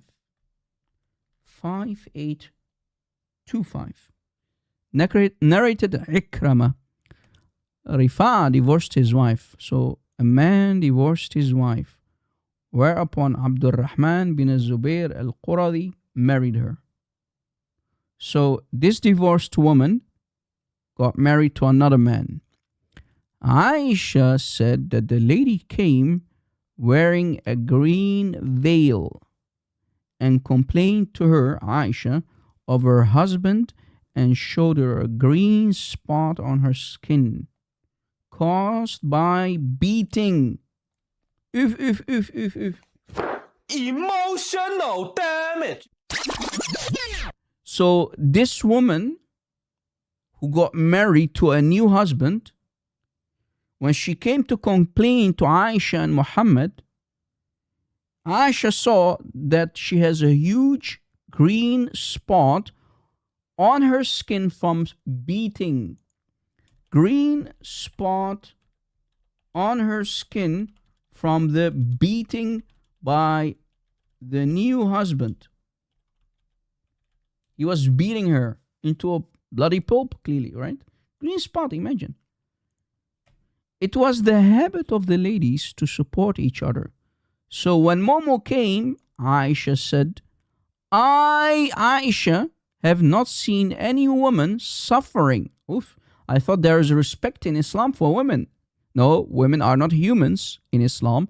Women are animals in Islam. Yes, you heard correctly. I have not seen any woman suffering as much as the believing Muslim woman. In other words, look, Aisha said. Look, Aisha said. Her skin is greener than her clothes.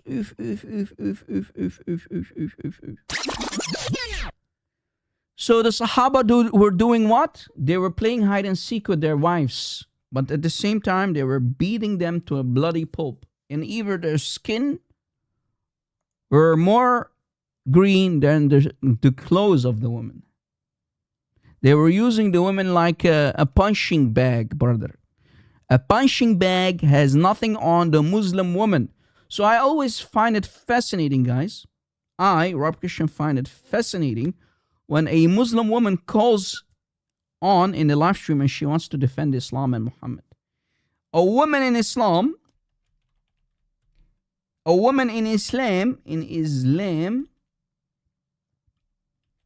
right? In Islam is like a chicken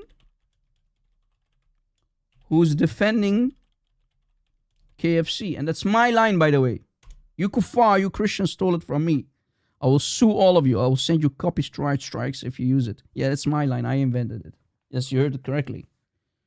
And I love it that people are using the same sentence. Yeah, guys, I was the first guy who started using it, and people, are using it on social media a lot. And I love it, guys. Keep using it. Don't get me wrong, though. I'm joking. It is what it is. A woman in Islam is like a chicken defending KFC. Yeah. A woman in Islam, a Muslim woman, is like a chicken who's defending KFC. Sorry for the typos, man. Any Muslim? any Muslim woman who wants to come up, because Muslim men are not anymore in Islam. We have only women in Islam. There are no real men left in Islam.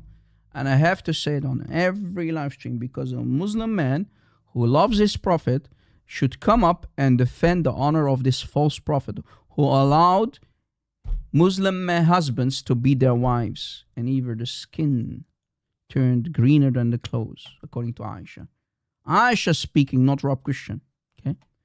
When Abdul Rahman heard it, if we continue reading, heard that his wife had gone to the prophet. So guys, Muhammad is listening. Muhammad is listening to the complaints of this woman who was beaten into a bloody pulp. And even her clothes are greener, not greener than her skin, but the skin is greener than her clothes. Okay. So Muhammad was there and he was listening. Let's see if he's going to rebuke the husband. Let's see. He came, so the man came to the prophet. So the prophet is listening, okay, and he's the judge supposedly here. She said, by Allah, I have done nothing wrong to him, but he's impotent. The guy, his penis is not working. The guy's penis is not working. And he's useless to me. So she's complaining about the new husband, right, guys?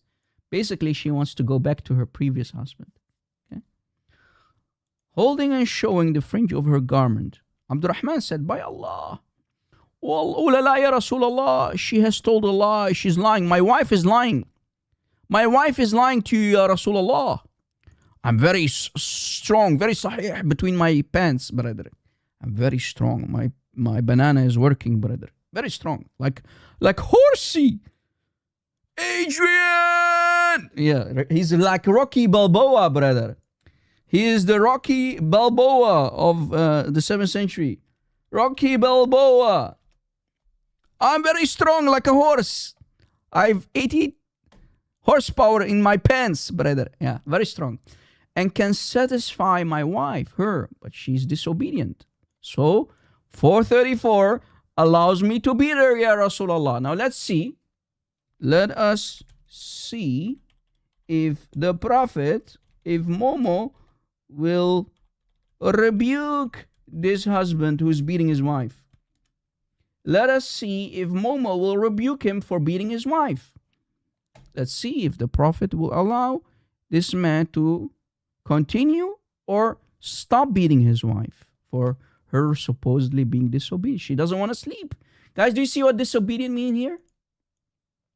Do you see what disobedient mean here in the context? It means, I don't want to have schmecks with you anymore. That's what she's basically saying to her husband, right? I don't want to have schmecks with you anymore. Peep with you. Okay? Yeah. That's what it means. You see in the context. 434 of the Quran is very clear. Smash the like button, guys. 434 on the like button, brother. Because the like button is disobedient. The like button is being disobedient. Smash it. Rob, we have Muslim on the stage waiting if you want. Yeah, okay, let him come. Let him come. Allah Jabak. Come. Mr. Mo. Mr. Mo. Welcome. Allah Jabak. Fi shahri Ramadan. Welcome. Okay, so I just wanted to point out, right? She told the Prophet, or I'm not familiar with the hadith, but I read it. She told the Prophet that he was impotent, not that he didn't want to have that she didn't want to have sex with him. And he came with his 2 sons to prove that he wasn't impotent, because like he literally says it in the end that they look alike, right? Okay. The sons look like the dad. So her claiming that he was impotent wasn't that they weren't having sex. She claimed that he was impotent. She wanted to go back. Hello? Are you okay, bro? Yeah, go ahead. Okay. Can we have a back and forth, or is it only... Yeah. Go ahead. Okay. Next time, brother, if you... I think you are raised good by your parents. You sound reasonable. So next time, brother, whenever you join somebody's house or somebody's Discord server or a live stream and we're giving you a stage, say hello, introduce yourself like a normal human being. If you are not a human being, that's a different story. Okay. If you are claiming to be a human being, say hello, how are you, Rob Christian? You know, we are humans. Look, I was I'm not just here I to was just bite you. very irritated. Look, I was just very irritated on the way like you're portraying the Yeah. prophet, and I'm clearly trying to point out Okay. that that's not what was being said. Okay. Like if you actually did look you at even it, get like okay? Slow down. yeah, bro. go ahead. What was my point by showing this hadith? What was my point? Why did I You show literally this hadith? If you but listen, did you not say that she didn't want to have sex with him? But that's not what's being said. That's why I'm listen to my frustrated. question. Listen to my question. Mm-hmm. Why did I bring this hadith up? You were trying to prove which surah was it? Can you say the surah again? 434. The topic is Yeah, beating women. 434. Beating Okay. women. So my And in point, let me repeat 434, my it- brother. yeah, Can you yeah, stop it's- talking so you can hear me? If you are not hearing, you will not understand the question. So try to slow down. Hold your camel, brother, for a second. Listen to what I want to say. My main point is why I brought Bukhari 5825 on the screen is that did Muhammad, your prophet, did he say to the man to stop beating his wife into a bloody pulp, or did he say to him continue the beating? That's the point of me bringing the hadith up. Answer, please. Okay. In that exact surah, right? If you look at the previous ayats, right? Brother, can you answer the Number question? one. Can you answer the question? I'm me? not talking about the ayah now. Yeah, but it's not. I'm It's not, talking it's about not this just, it's- hadith. I'm talking about the hadith on the screen. You can see it. It's Yeah, in front but- of you. Okay, Again, I was just will trying to repeat my I was just- question one more time, Okay, brother. go ahead, Don't go waste ahead. my time. Go ahead. Go ahead. Did your prophet allow the husband, command the husband, allow the husband to continue beating his wife? And even the skin of his wife is greener than her clothes, Aisha said. Look, Aisha said, look, this is Aisha talking, not me. Look, Aisha said, her skin is greener than her clothes. Why? Because she was being beaten by her husband, right? You're with me, Yes. right? Yes, I'm with you. Okay. If you read this hadith, does it say that Muhammad forced the man, the husband, to stop beating his wife? Yes or no? Go ahead. Give me 1 second. I'm going to read it over again real quick. Okay. Read it, brother. Read it.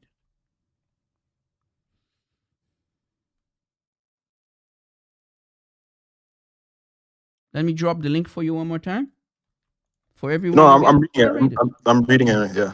Does Muhammad, does the Prophet, after the entire hadith, reading the entire hadith, does he say, listen, okay, let me cast judgment. Yeah. You are not impotent. You have sons from her. Did Muhammad say to him, stop beating her? Or did he say to him, you and your wife go taste each other's Basically, juice? what I was trying to say was you were saying that she didn't want to have sex with him, right? You said that previously in the live. What I was trying to say was that was not what she was saying. She was saying that he was impotent, as if Okay. he When I cannot say- have. Okay. Yeah, go ahead. Let's assume that the woman is lying. She doesn't like him. She doesn't love him. She wants to go, clearly, she wants to go to her previous husband. Because the context, it starts with that she was divorced. Okay, she was divorced and she married another man. This man here. Okay. This man, this new husband is beating her, and even her skin is greener than her clothes. Aisha said, look, her skin is greener than her clothes. Okay. The new Yeah. husband is beating her. Question. Did Muhammad say to the man, stop beating your wife? Yes or no? Answer, please.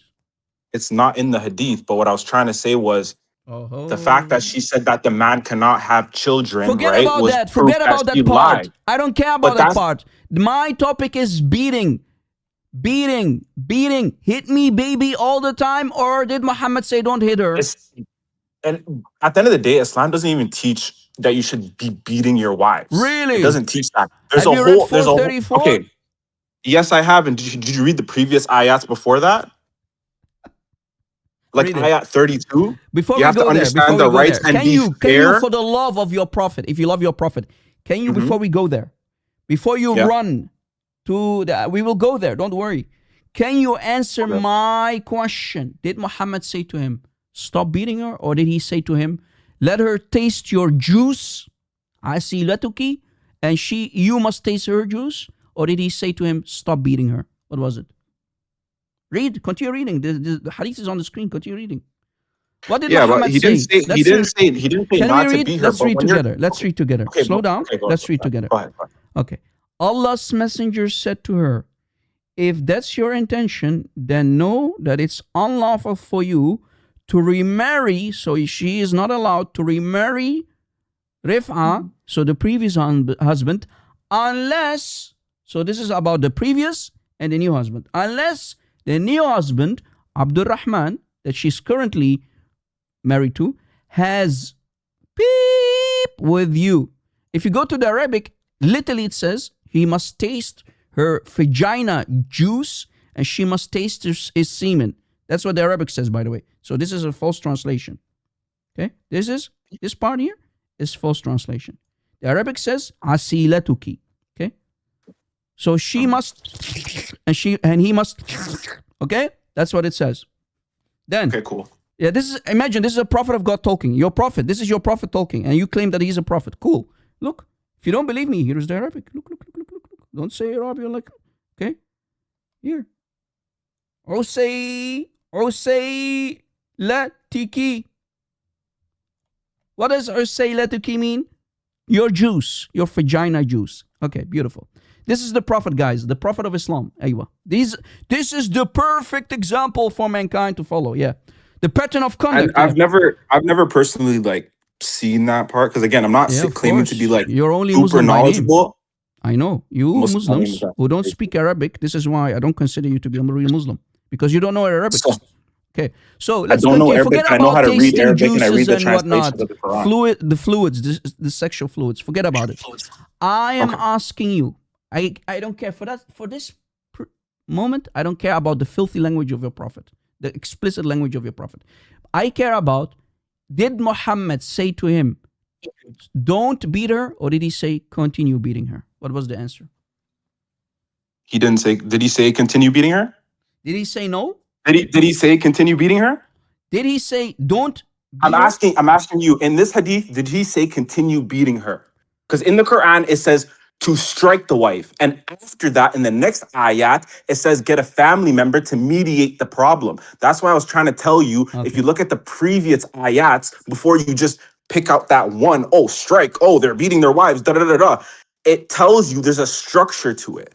Okay. It's not just you beat your wives You're and done? then that's it. You're done? It's yeah. Go ahead. Go Okay. ahead. Have you ever heard of abrogation?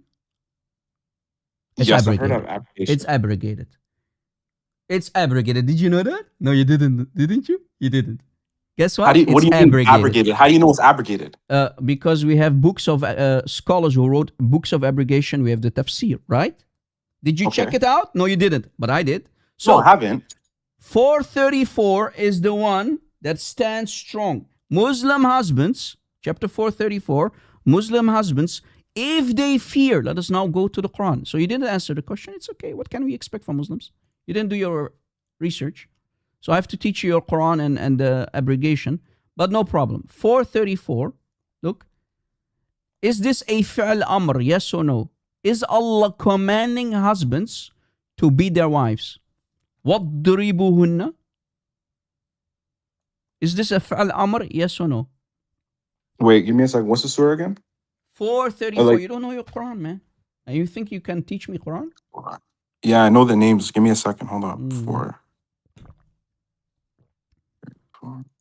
Guys, this guy doesn't know anything about abrogation, by the way. An-nasikh wal-mansukh.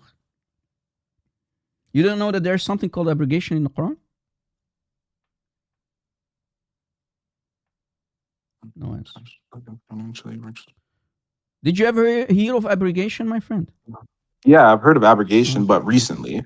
But like what I was trying to what I was trying to say though, what I was trying to say though, Muslim. So you're part-time Muslim, now you're slowly becoming a real Muslim.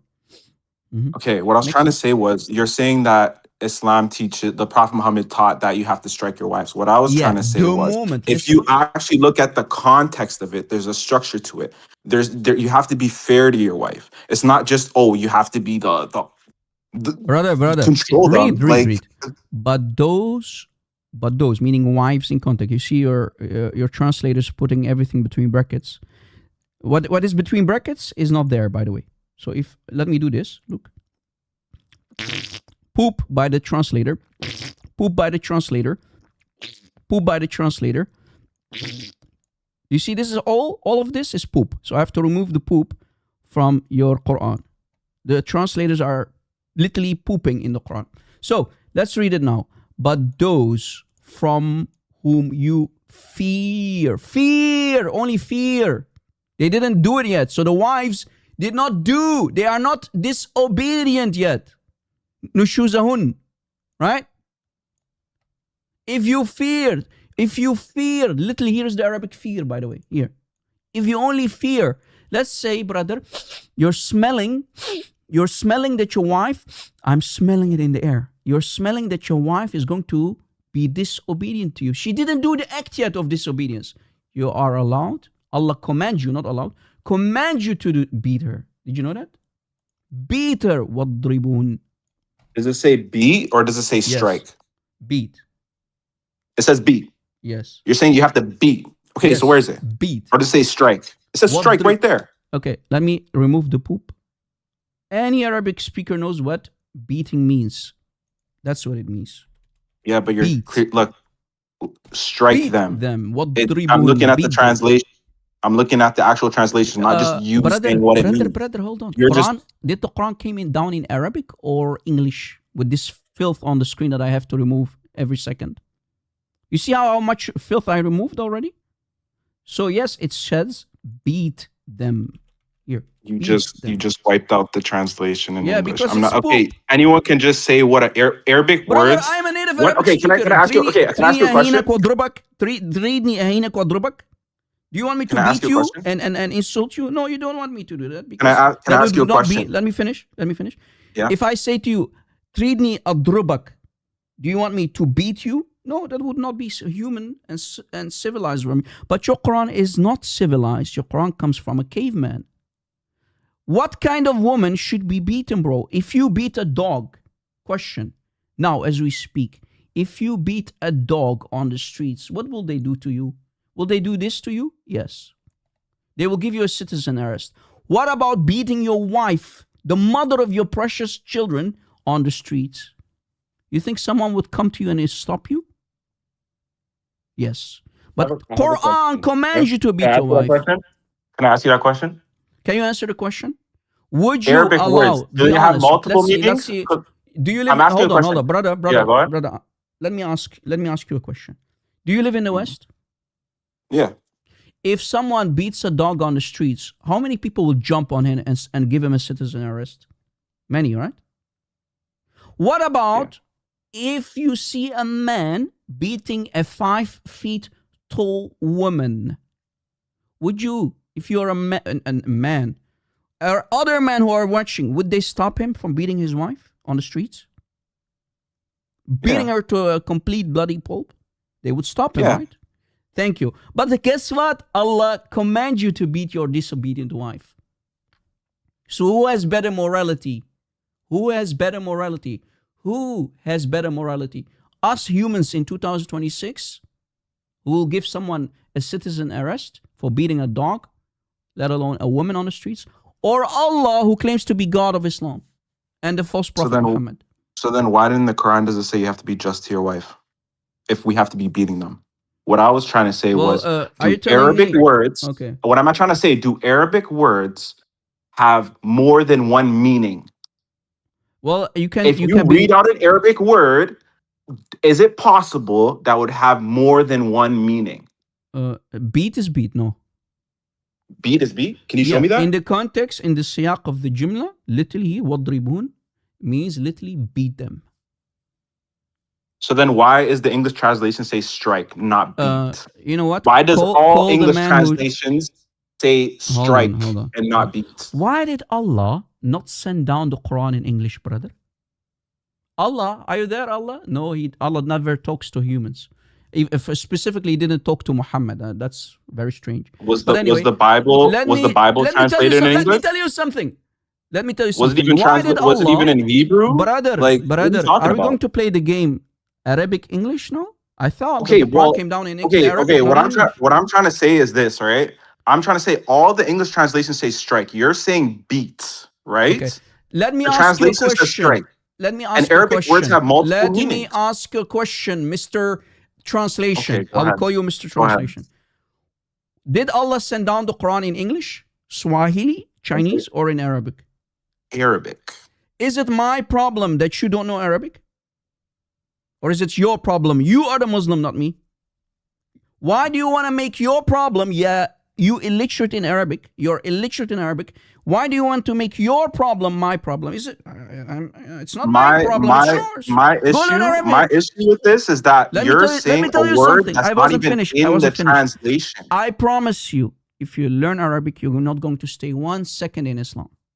Because why would someone, a native Arabic speaker like me, not accept Islam? Ask yourself this question. Because I see the filth in the false English translations. Do you want me to show you? Let me give you an example. Let me give you an example. Okay, give me an example with that specific word. Okay. Let me give you an example of why you should never trust any English translation created by Muslims. I'm telling you about that word. If you can show me an example, right? Hold I want you to pull up an example of that word being beat. Can you hold your camel for a second? Okay, go ahead. Okay. Hold your camel for a second, then I will show you. But hold your camel for a second. Okay. Look, let me show you why you should never ever trust any English translation created by Muslims, because you Muslims are a bunch of liars, and I'm going to prove it. Watch. You Muslims are a bunch of liars, and I will show you why you should never ever trust any Muslim with an English translation. Watch. Watch. Here is why. Here is why.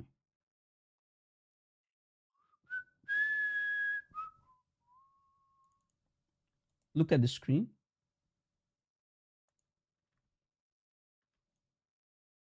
English is on the left and the Arabic is on the right. This is in the story in the context of a man coming to Muhammad and trying to come clean that he committed fornication with a woman. Adultery with a woman, fornication with a woman. And Muhammad asks him, did you F her? In English, it says intercourse. The Arabic is very explicit. Your prophet using the F word. Aniktaha. Let me type the word. Any Arabic speaker knows what the word naik is. He says, aniktaha. Did you F her? Your prophet uses literally the F word. Because you Muslims are filthy people who are dishonest, you say sexual intercourse. The Arabic doesn't say sexual intercourse. The Arabic says F her aniktaha ya ma'az. Qala aniktaha. You see why? Wait a second. But like, it's the same meaning? Same meaning. So when I say to you, brother, okay, look, whoa. What do you? Okay, wait a second. Brother, if I'm like, hold on. Okay, I'm trying to give you an example, right? I'm trying to give you an example. Hold on. Don't give me example. I don't want examples. I'm showing you this. Why did I show you this? Because you're all over the place, brother. I like how you do the monkey dance on my live stream. I'm showing you this to show you that you cannot trust your English translations because Quran, Islam, Hadiths are in Arabic, not in English. But when you Muslims translate, you are dishonest, like the same God that you worship who claim to be the best of deceivers. When you translate the ayah, you translated to what? To the best of planners. The Arabic is very clear. The Arabic is clear. It's using the word makr, makirin, khairul makirin, chapter 354. You Muslims are very, very disrespectful towards your Quran, and you're always using taqiyya and lie to people like you who don't speak Arabic. So my question is simple. Why would you trust English translations while you Muslims lie? Why would you do that? Go learn Arabic. Okay. This is why I call you a fraud. You're not a real Muslim, brother. Okay, what I'm trying to say is it not the same meaning? When I intercourse say and having like you saying okay, intercourse, right? Intercourse is having sex, right? If I'm like, yo, I had intercourse with my wife, I fucked my wife, is it not the same thing? Hey, you're trying to get my live stream banned. Go down. Yalla? Why you so filthy, bro? You see, guys, I'm giving him a stage. He's trying to get my live stream banned. He just said it. He's like his prophet. Did you hear it? You see, guys, what kind of people follow Muhammad? I'm giving you a stage and you want to get my live stream banned by using the word. Guys, the point is not,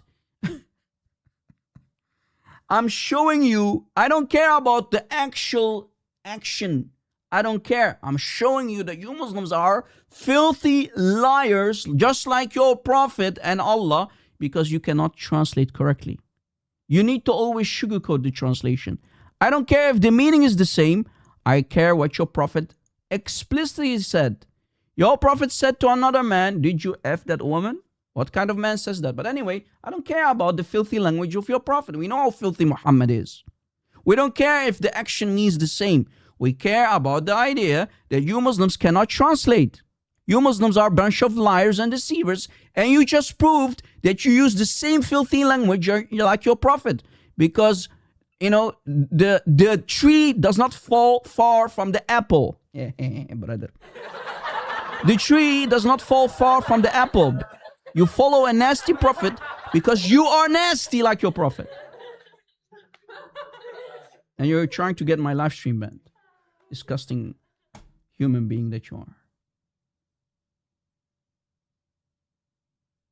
Of course, ChatGPT is more honest, Tyson. Brother Tyson, ChatGPT is way more honest than any Muslim who is translating, of course. And the word is not nikah, EMB Maxim. The word is naik. Okay? Aniktaha, the verb form. This is not nikah. This is the actual street word, okay?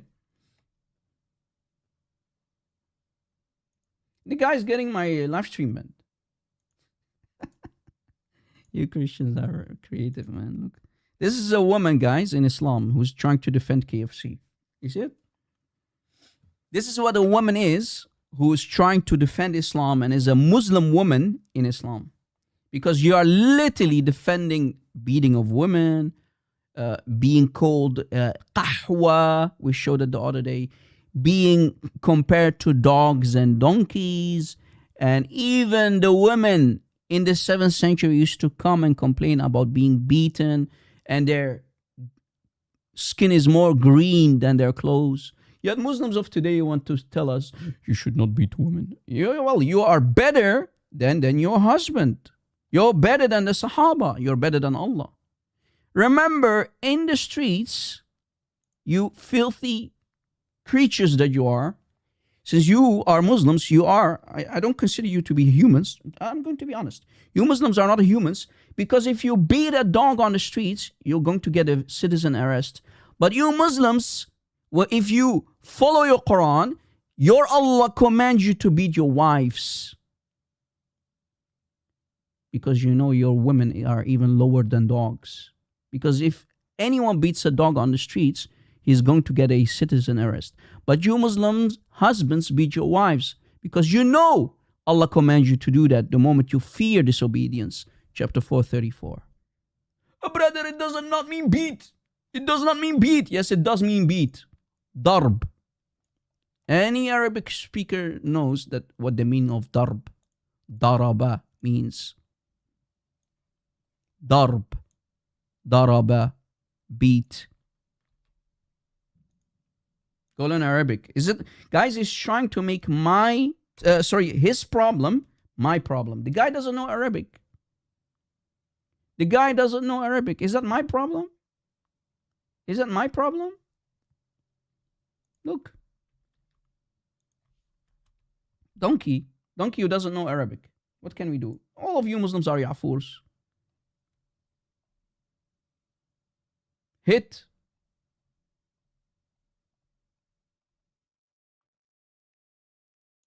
Look. This is the Google browser. What does it say there? Smack, flog. Yeah, woman is a dog. Does it say beat there? Beat? Yes, it does. Hit, beat. You see it? Darb. Beat. Brother, why the English translation? Well, because you Muslims are a bunch of liars. Hello? Ding dong. You Muslims are a bunch of liars when you translate your Quran. Look, guys, if we go back to the ayah, did you see how many times I had to remove? Here, the Arabic doesn't say that. This word is not in the Arabic. You Muslims are lying. Finally? Where does it say finally, you disgusting liars? Huh? Aywa. There you go. You get the idea. Filthy, trashy Muslims. What can we do? Any Muslim wants to come up?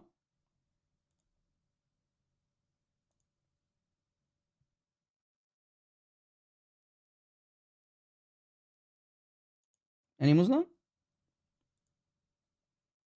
You see, I don't consider you to be Muslims if you don't know Arabic. I will say it. I always said it. You Muslims are only wannabes if you don't speak Arabic.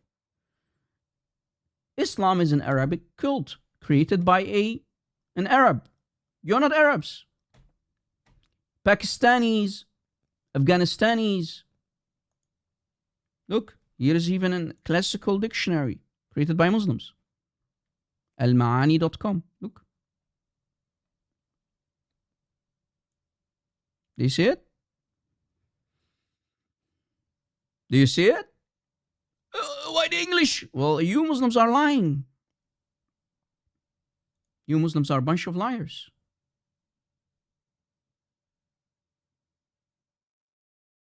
Do you see it?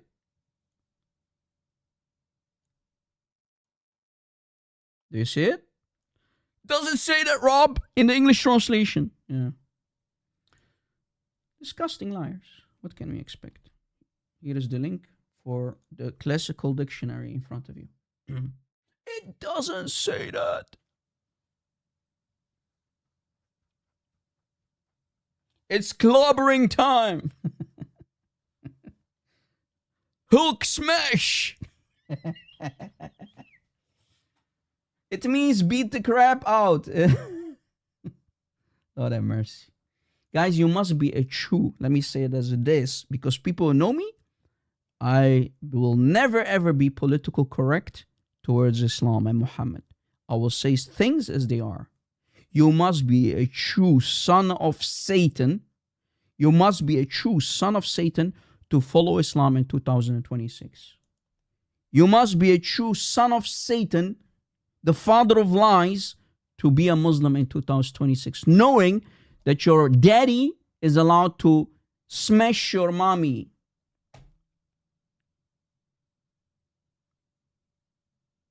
And even the skin is greener than her clothes. The hadith is very, very clear. Did Muhammad say no, don't beat him? No. Muhammad could have said, don't beat your wife. No, Muhammad said, go taste her juice and let him taste your juice. Usaylatuki. Literally, guys, he must taste the juice. Here, in this hadith. Muhammad is commanding the man and the woman to taste each other juices. Muhammad didn't say, go, do not beat her. Muhammad could have said, stop beating your wife. Muhammad didn't. Because in Islam, it's a fi'al amr, it's a command to beat your disobedient wife. The moment you just only fear. This is the essential part, guys. Fear. If you fear that she's going to be disobedient. Takhafu. Takhafuna. Takhafu. Takhafuna. If you fear. She didn't do the action yet. But if you as a husband just fear that she's going to do it, she did not do it yet, you can already beat her. Because Allah commands you to beat her. Allah wants you to treat your wife as an animal, a dog on the streets. You see, guys, I said it, and I'll keep saying it. A dog is on a higher level than a woman in Islam.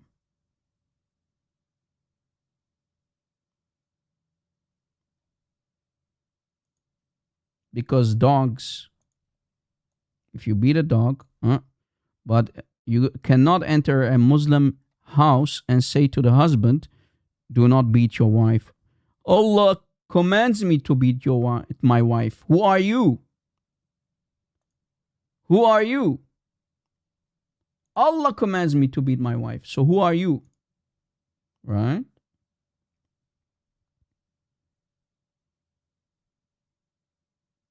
Right?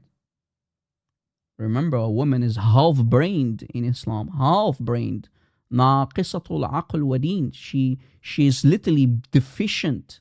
Brain deficient. There are brain cells missing. She's half of the man in Islam.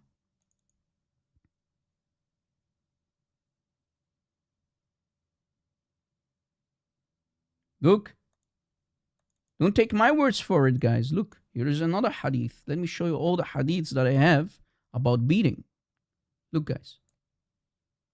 Let's read. We're only going to read, akhwan. Only reading here. We don't do more, only read. Sunan ibn Majah, hadith number 1986. Sunan ibn Majah, 1986. It was narrated that Ibn Qais said, I was a guest at the home of Umar, the filthy Umar. You gotta, the bisexual Umar. Remember, we did a live show and we proved that Umar used to be sodomized in his anus. That Umar, yes. Umar loved being sodomized in his anus. I was a guest at the home of Umar one night. Umar. So this is in the house of who? Umar.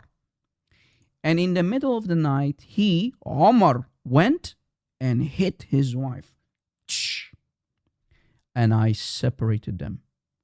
When he went to bed, he said to me, let's see what Umar said. وَأَشْعَدْ, learn from me something that I heard from Muhammad. Who said it? Muhammad. Qutham. A man should not be asked why he did what? The translation says strike. The translation says strike. Did Muhammad say strike? No. Beat. You see? Do you see why I told you you're not a real Muslim if you don't know Arabic? Here, suddenly they are honest again. Beat. Does it say beat? Yes. Don't ask why. Never ask a man. Never ever ask a Muslim husband why he is beat his wife. Does it say that or not? Does it say that? And who said it? Muhammad.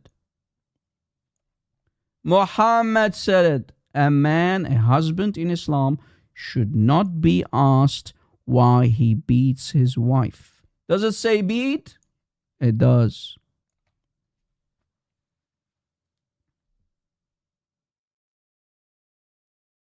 Do you see it? Next he will say, it doesn't say beat.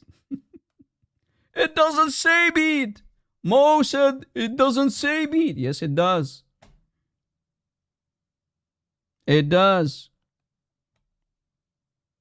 And guess what? It's the same word. It's the same word. Same word. Yadribu. Look, guys. This is the hadith that you see on the screen. Here is the word. Yadribu. Wadribuhun. Same word. Same word. Same verb.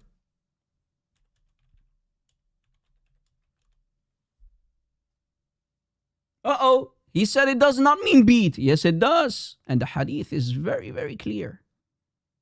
Beat. Muhammad said, a man, a husband in Islam, should not be asked why he beat his wife. Why he beat his wife. Again, why he beats his wife. Emotional damage. يخرب بيتكم. Go learn Arabic, man. You want to be Muslims. You Pakistani, Afghanistani want to be Muslims. Stop acting like Arabs. You are not Arabs. This religion is not yours and it will never be. So stop pretending to know Arabic. We are here and we will expose your ignorance. You want to be Arabs. You want to be Muslims. You're not Muslims. I will never call a non-Arabic speaking Muslim a real Muslim. Never. Because without knowing Arabic, you can't be a Muslim. You are dependent on false English translations. But sometimes, guys, we have the luxury that they keep forgetting to do taqiyya. In this case, the translator on sunnah.com forgot to do taqiyya. The translator forgot to do taqiyya in this hadith. He forgot. Why doesn't it say beat? Yes, it does say beat.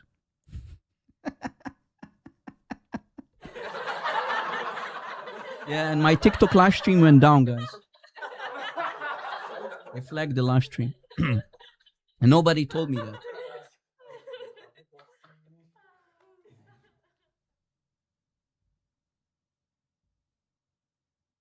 Oh, I even got banned.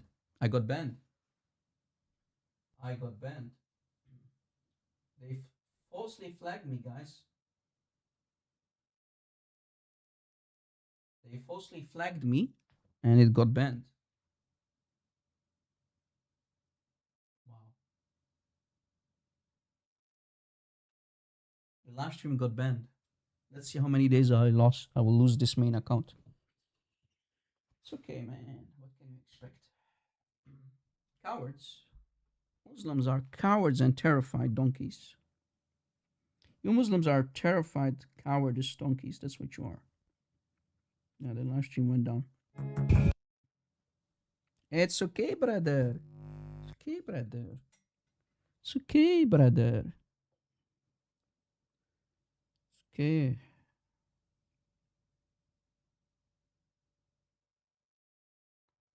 March 6, I'm going to go live again.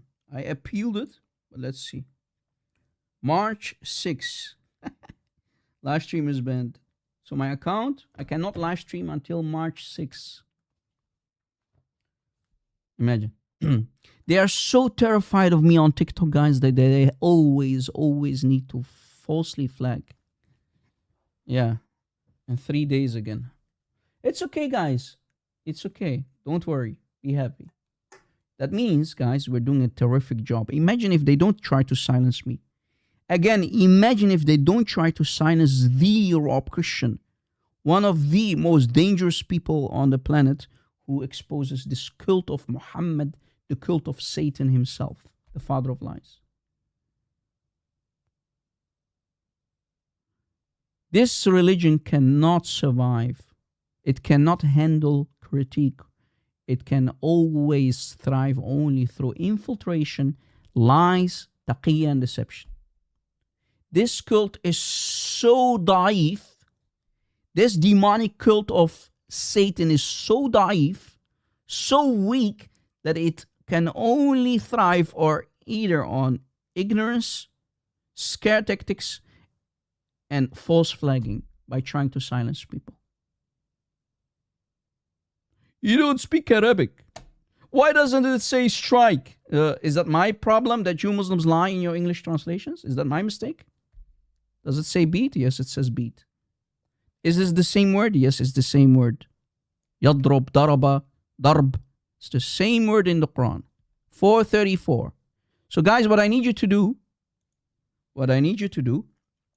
Christians, 434 plus this hadith, when they ever lie about the word yadribuhun, wadribuhun, daraba, darb. You get the idea. Here is the word literally in the bottom, this part here. Do not ask a man why you are beating your wife. This part here, okay? This part. Okay? Muhammad said, do not ask a man why he's beating his wife. Okay? You're with me, right, guys? Do you see how amazing our live streams are? Glory to Christ. May the Lord use us mightily. They cannot do taqiyya here. We are immune. Rob Christian, you're John Wick. You're the boogeyman. The mu'mins cannot refute you, Rob. Sister Juliet Abraham, I love you, dear sister. Man, what an amazing team we have, huh, guys? This team, our team, guys, is Sahih. We're not Daif. We have a Sahih team on YouTube and on TikTok and on Discord. Sahih team. Sahih team. Admins and Rob Christian, man. We are a team, man. And of course, don't forget about the audience and the people who are supporting us financially. All of you guys, all of us, we're a team. But please come back more often and share the link more often, guys. I need your help. I cannot do this on my own. We need your help. Share. Download our videos. They are for free. You don't need to ask my permission, guys. My videos are yours. Whenever I go live, whenever I upload a video, my videos are yours. My teaching is yours. Consider it yours. The videos, the links, the sources, all the books are yours. And here's, by the way, before I forget, here is the classical dictionary too. Almaani.com. Classical dictionary. You see it? Beat.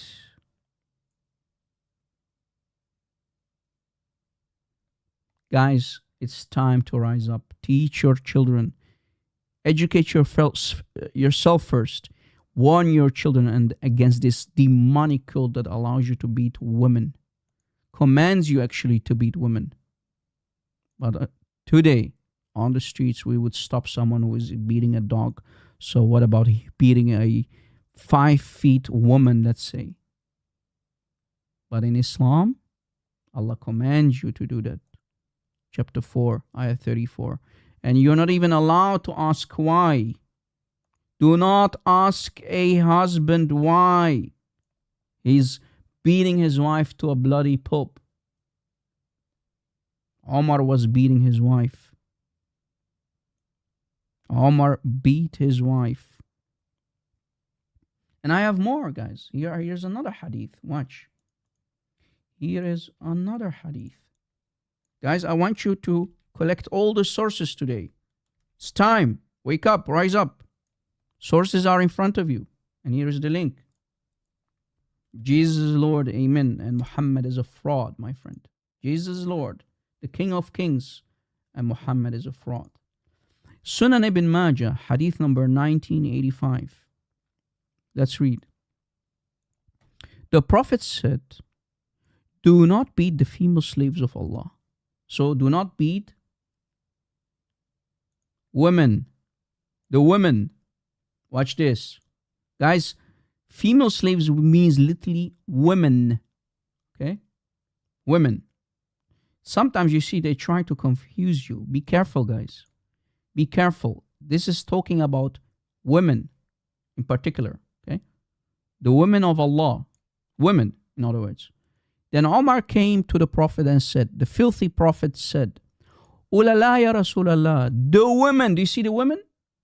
Have become bold towards their husbands. So you see, guys, here it's talking about the wives, the Muslim wives, the free Muslim women. Did you catch it? I want you to take notes. Don't let the translation fool you. They will always try to fool you. This is about Muslim women, wives. You're with me, right, guys? Hello? You're with me, right?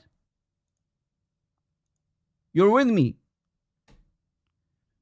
Beating the woman. Okay?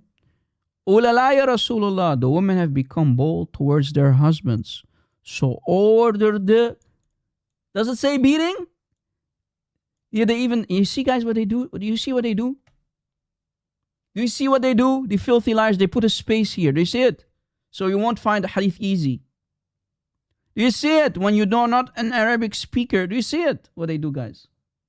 Filthy sons of Satan. So order, Ya Rasulullah, to beat them. It doesn't say beat. Like, Ya Rob Christian. Rob, it does not say beat. That's what she said moments ago. It does not say beat. That's what she said. Well, it does say beat. Twice over, I showed you not one, but two different hadith. This is the first hadith. Sunan ibn Majah, 1986, and Sunan ibn Majah, 1985. Aywa, does it say beat? Yes, it does. And they were what? Beaten. It does not say beat. Speaking from Cave, Hira. It does not say beat. Beat. You disgusting liars. It does say beat. Do you see it? Do you see it? What Muhammad said? Go beat them. Now look, let's continue.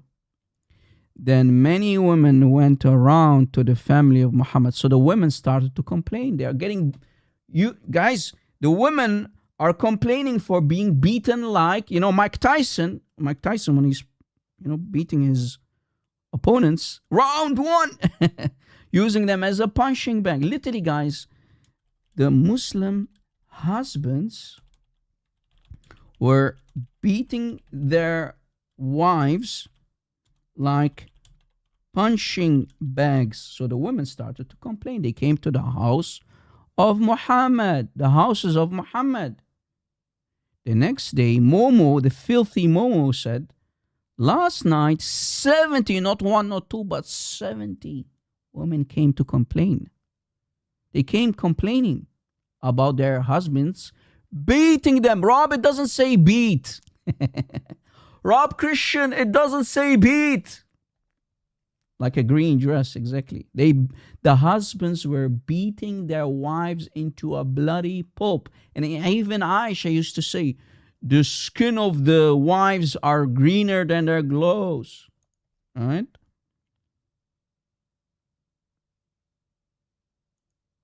You will not find those are the best of you.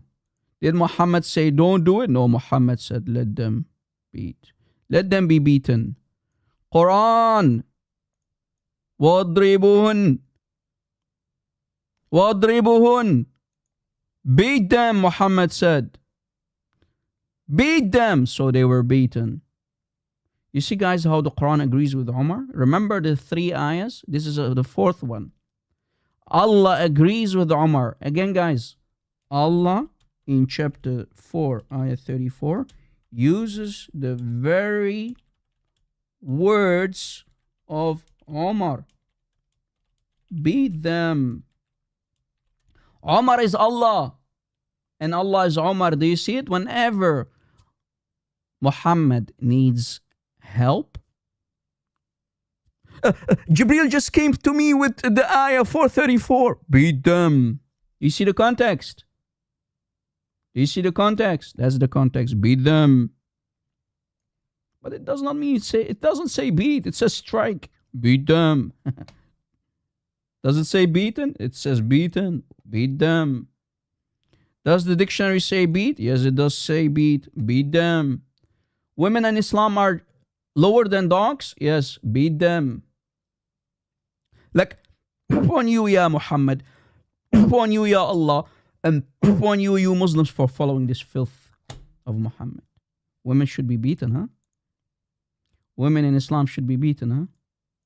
If I see a woman be beating on the streets, guys, I'll go there and immediately put a fist in that man's mouth.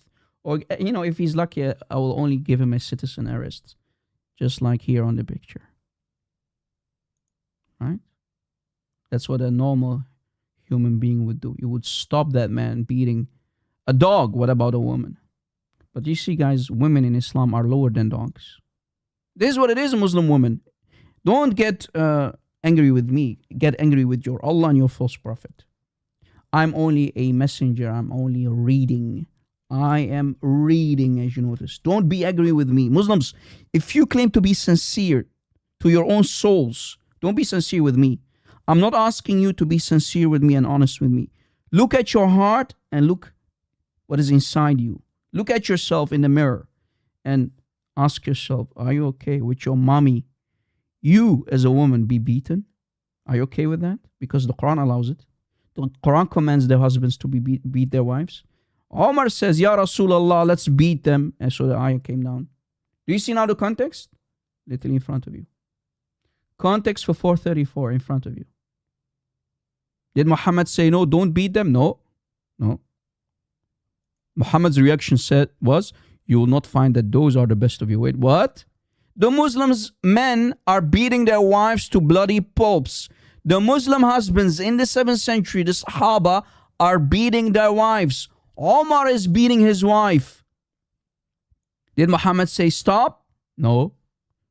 Continue the beating. Never ask a Muslim husband why he's beating his wife. You see, guys, whenever you bring 434, always make sure to be fully equipped, know how to deal with the argument, because Muslims will lie. And Muslims will lie and they will say, the word is not beat. Yes, it is beat. Use all of these hadiths. Let me give you one more time. So use 434. Step 1, 434. Step 2. Step 2. Sunan Ibn Majah, 1986. And 1985. Step 4. Classical Dictionary. Boom. Boom. 1, 2, 3, 4. Tick, tick, tick, tick, tick. Ding dong. You see, guys, why it's so important to fully equip yourself? Because these liars will lie to defend Islam, because they are sons of their father, the father of lies, the devil himself. Muslims are the sons of the devil. They will deny it though, but they know they are. Checkmate. So in other words, guys, what can we conclude? Beating women is halal. Beating women is halal. Beating women is halal. Guys, last source, and then I will close the live stream. I'm tired. I'm getting tired. Family will come home soon. We talked about this book last time, but I need to share it one more time. In Manhaj al-Sunnah Nabawiyya, Volume 4, Ibn Taymiyyah. Ibn Taymiyyah.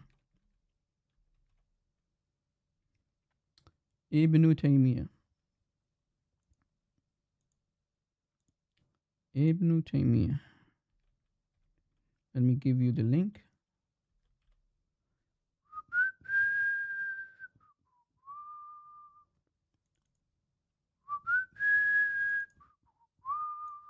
So guys, it's not only enough to beat your wives.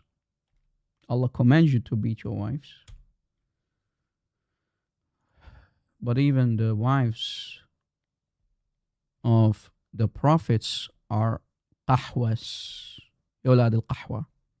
Even Noah is not free from the filth in Islam. They like to claim the prophets of the Holy Bible, these disgusting liars like Muhammad. Page 345, 345. Here's the link one more time. Look. When Ibn Taymiyyah is explaining Surah Hud, which is chapter 11, and specifically Noah, the story of Noah that he plagiarized from the Holy Bible. Look, Ibn Taymiyyah, the teacher of Ibn Kathir, said that then the wife of Noah, committed adultery in his bed under his blanket. You see, I fixed it. Now it says blanket with a T. And she was a peep qahwa. She was a qahwa, ya akhwan. So where is respect for women? Where's the respect of women in Islam, Muslims? Where's this respect from the scholars of Islam for even the wives of the prophets? In Islam, the wife of Noah was a qahwa. What's going on, guys? What do I disable? Sorry, reversing. I'm not following the chat.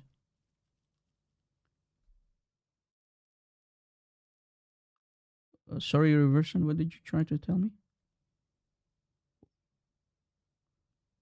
No, the live chat, reversing.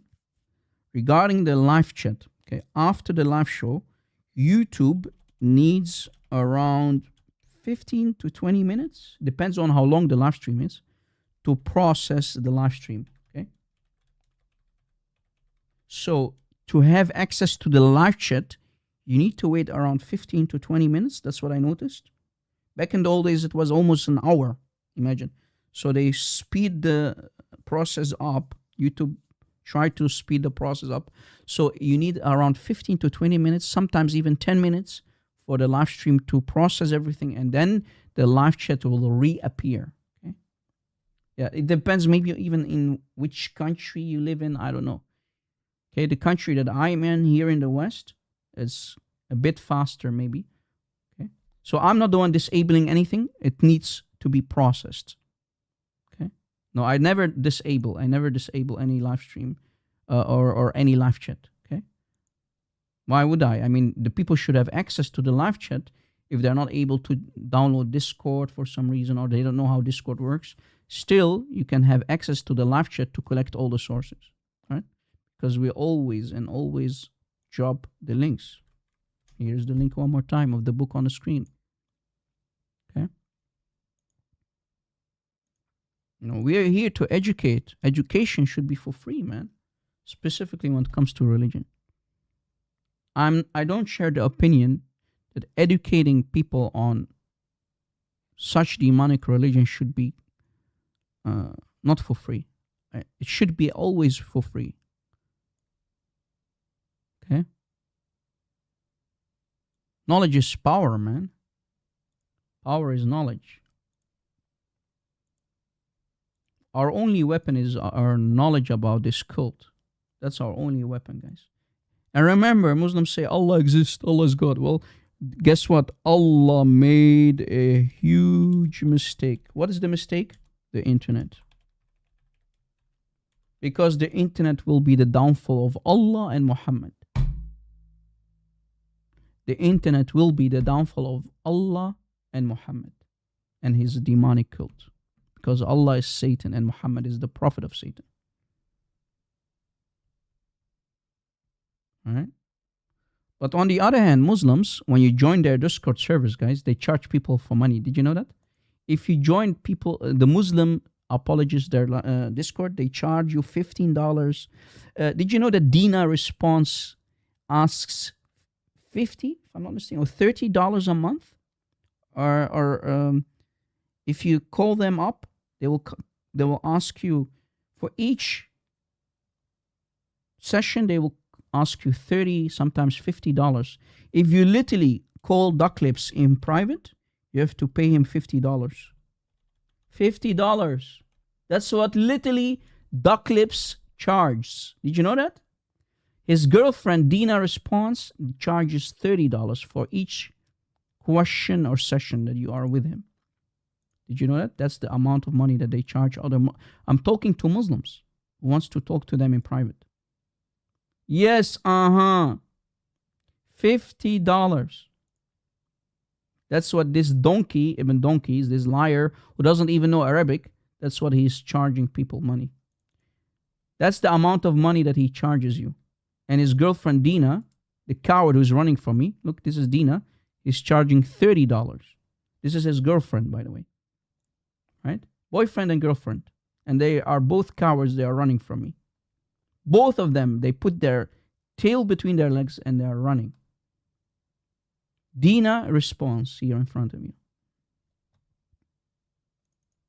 And Ducklips, who doesn't know Arabic, with his perfect Arabic. Perfect Arabic. brother. He can't recite one ayah without making mistakes. He can't recite one narration without making mistakes. Both of them, of course. Of course, sister. Both of them. They're running like cowards, like females, yet they claim to be men. They can only debate non-Arabic speaking Christians. Ask yourself why. Why the Muslim apologists who claim to do da'wah, and they're doing da'wah for money and fame, by the way, it's only about the Benjamins, the money, the dollar bill, and the fame. They won't debate Arabic speaking Christians because they know we can give them the taste of their own medicine. Taqiyya does not work. And we're not your typical friendly or humble Christian apologist, with all due respect to the other brothers who are doing an amazing job, by the way. No? When you debate these cowards, when you debate them, and they agree with the debate, you have to humiliate them. You have to humiliate them because they are very filthy. Because they know I will humiliate them. Just like I did the reversion with that Flash guy, right? Flash, aka Basil. I had to humiliate him.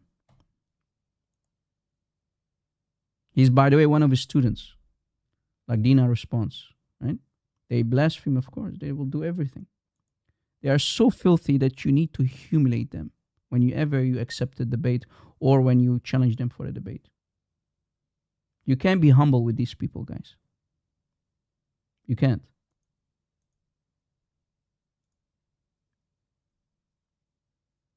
Cowards. They don't know Arabic. They pretend to be Arabic speakers. They don't know anything about their religion. They can only attack Christianity and attack the divinity of our Lord and Savior Jesus Christ. Right? That's the only thing they can do. Watch, guys, how I humiliated him the other day. If you missed it. Watch how I humiliated Duck Lips who doesn't know how to read Arabic. Watch. Oh man, it seems that I have to teach Duck Lips, aka Libiano, how to read Arabic again.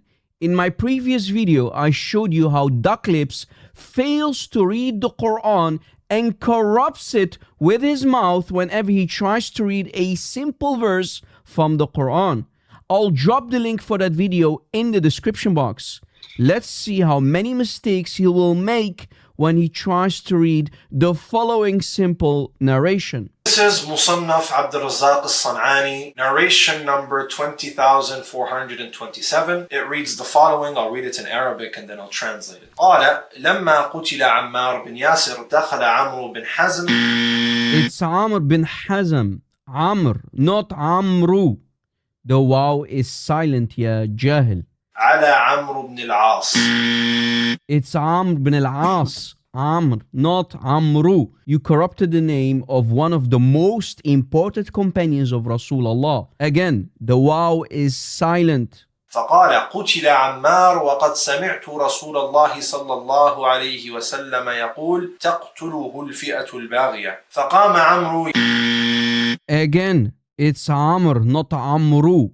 يا مسكين. يرجع فزعا حتى دخل على معاوية فقال له معاوية ما شأنك؟ فقال قتل عمار. فقال له معاوية قتل عمار ماذا؟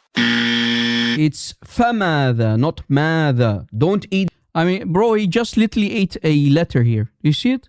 It's فماذا. He reads it as ماذا. Like يخرب بيتك. يخرب بيتك. يخرب بيت نبيك. معاوية قتل عمار ماذا؟ It's فماذا, not ماذا. Don't. He literally acts like the goat of Aisha and he eats a letter. Do you see it? Guys, I think we found the goat of Aisha who's eating narrations in Quran. That's him. We found him. It's Duck Lips. It's Duck Lips who ate the ayahs of stoning and adult breastfeeding 5 times.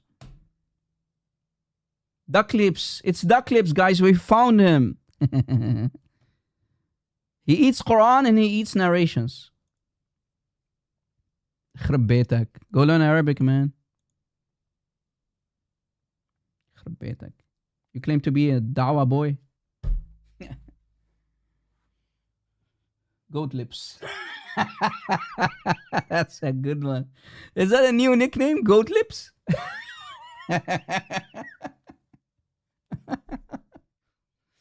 Oh, man. Guys, I have a playlist on my YouTube channel.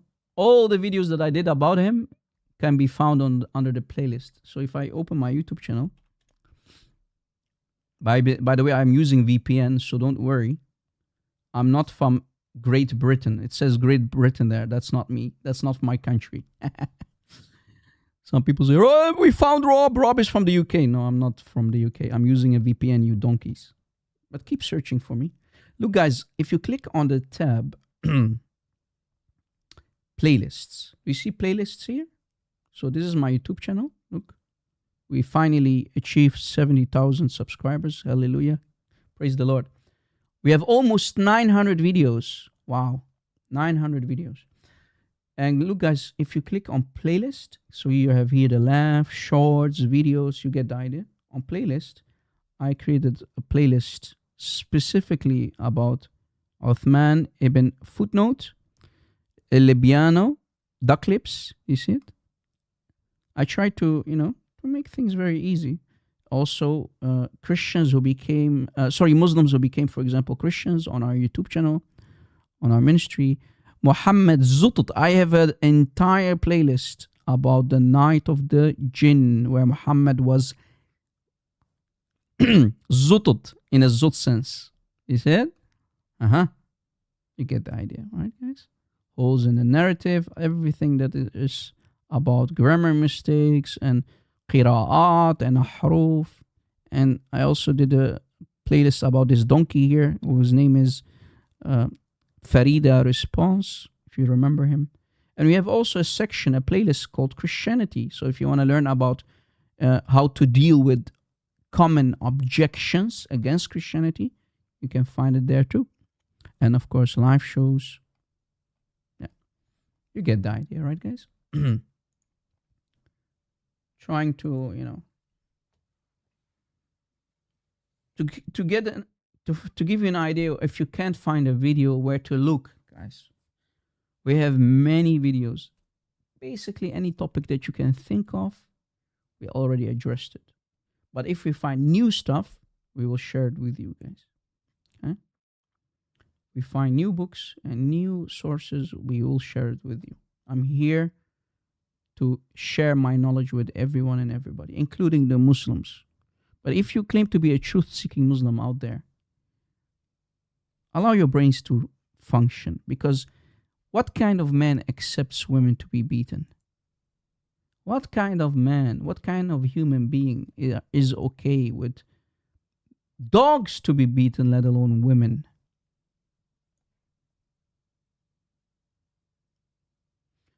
What kind of man is okay with Allah being a pimp, allowing Muslim men to sleep with Muslim women? The same chapter, looks the ayah of Mut'ah. Muhammad and the Sahaba used to not only have right-hand possessed women, meaning the sex slaves. The first part, guys, 424, this part is about women that you take as a sex slave. That's the first part. But this part, look, فَمَا اسْتَمْتَعْتُمْ بِهِ مِنْهُنَّ فَأُوتُهُنَّ أُجُورَهُنَّ فَرِيدًا. This is the part of mut'ah. This is mut'ah here in front of you. So the first part is about the right-hand possessed women, meaning the sex slaves that Muslim men capture and treat as a piece of meat. This one is about Allah being a pimp. Halal prostitution in front of you. Halal mut'ah, brother. Prostitution. Allah being a nice little pimp like his prophet. Pimping out Muslim women. I know you're a Muslim woman. How much for 2 hours? 5 cents? Okay. Deal. That's what Allah allowed in the Quran, 424. Yeah, and so much between the brackets, exactly. Which is not in the Arabic. The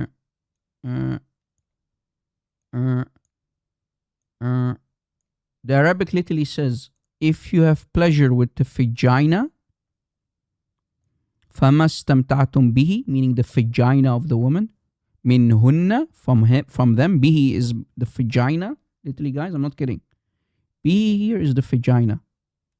The word bihi, vagina, okay, of the female Muslims, women, then give them their money, their what you agreed on. If you agreed on a jacket, maybe some flour to make cookies, maybe some dough, then give them their agreed, what you have agreed on. Literally using the female Muslim vagina. How is Allah not a pimp, Muslims? How is Allah not a pimp? Allah is your personal pimp.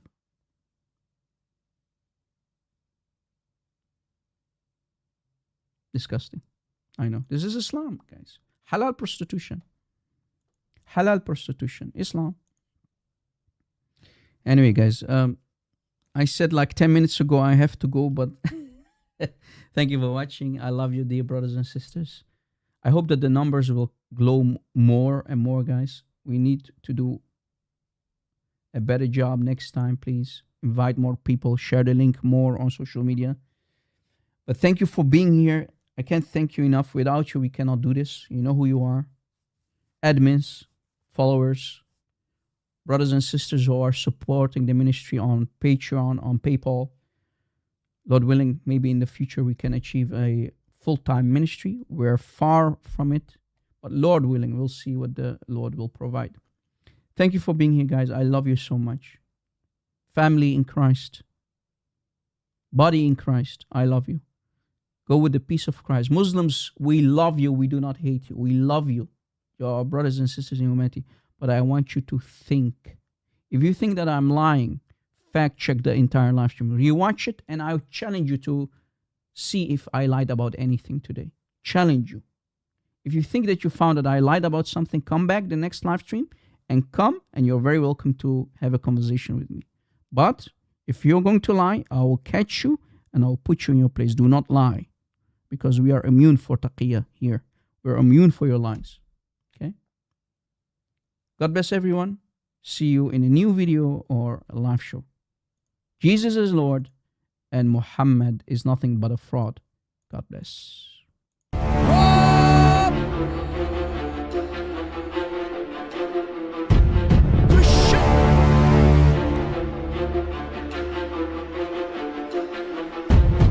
Backup channel, please subscribe.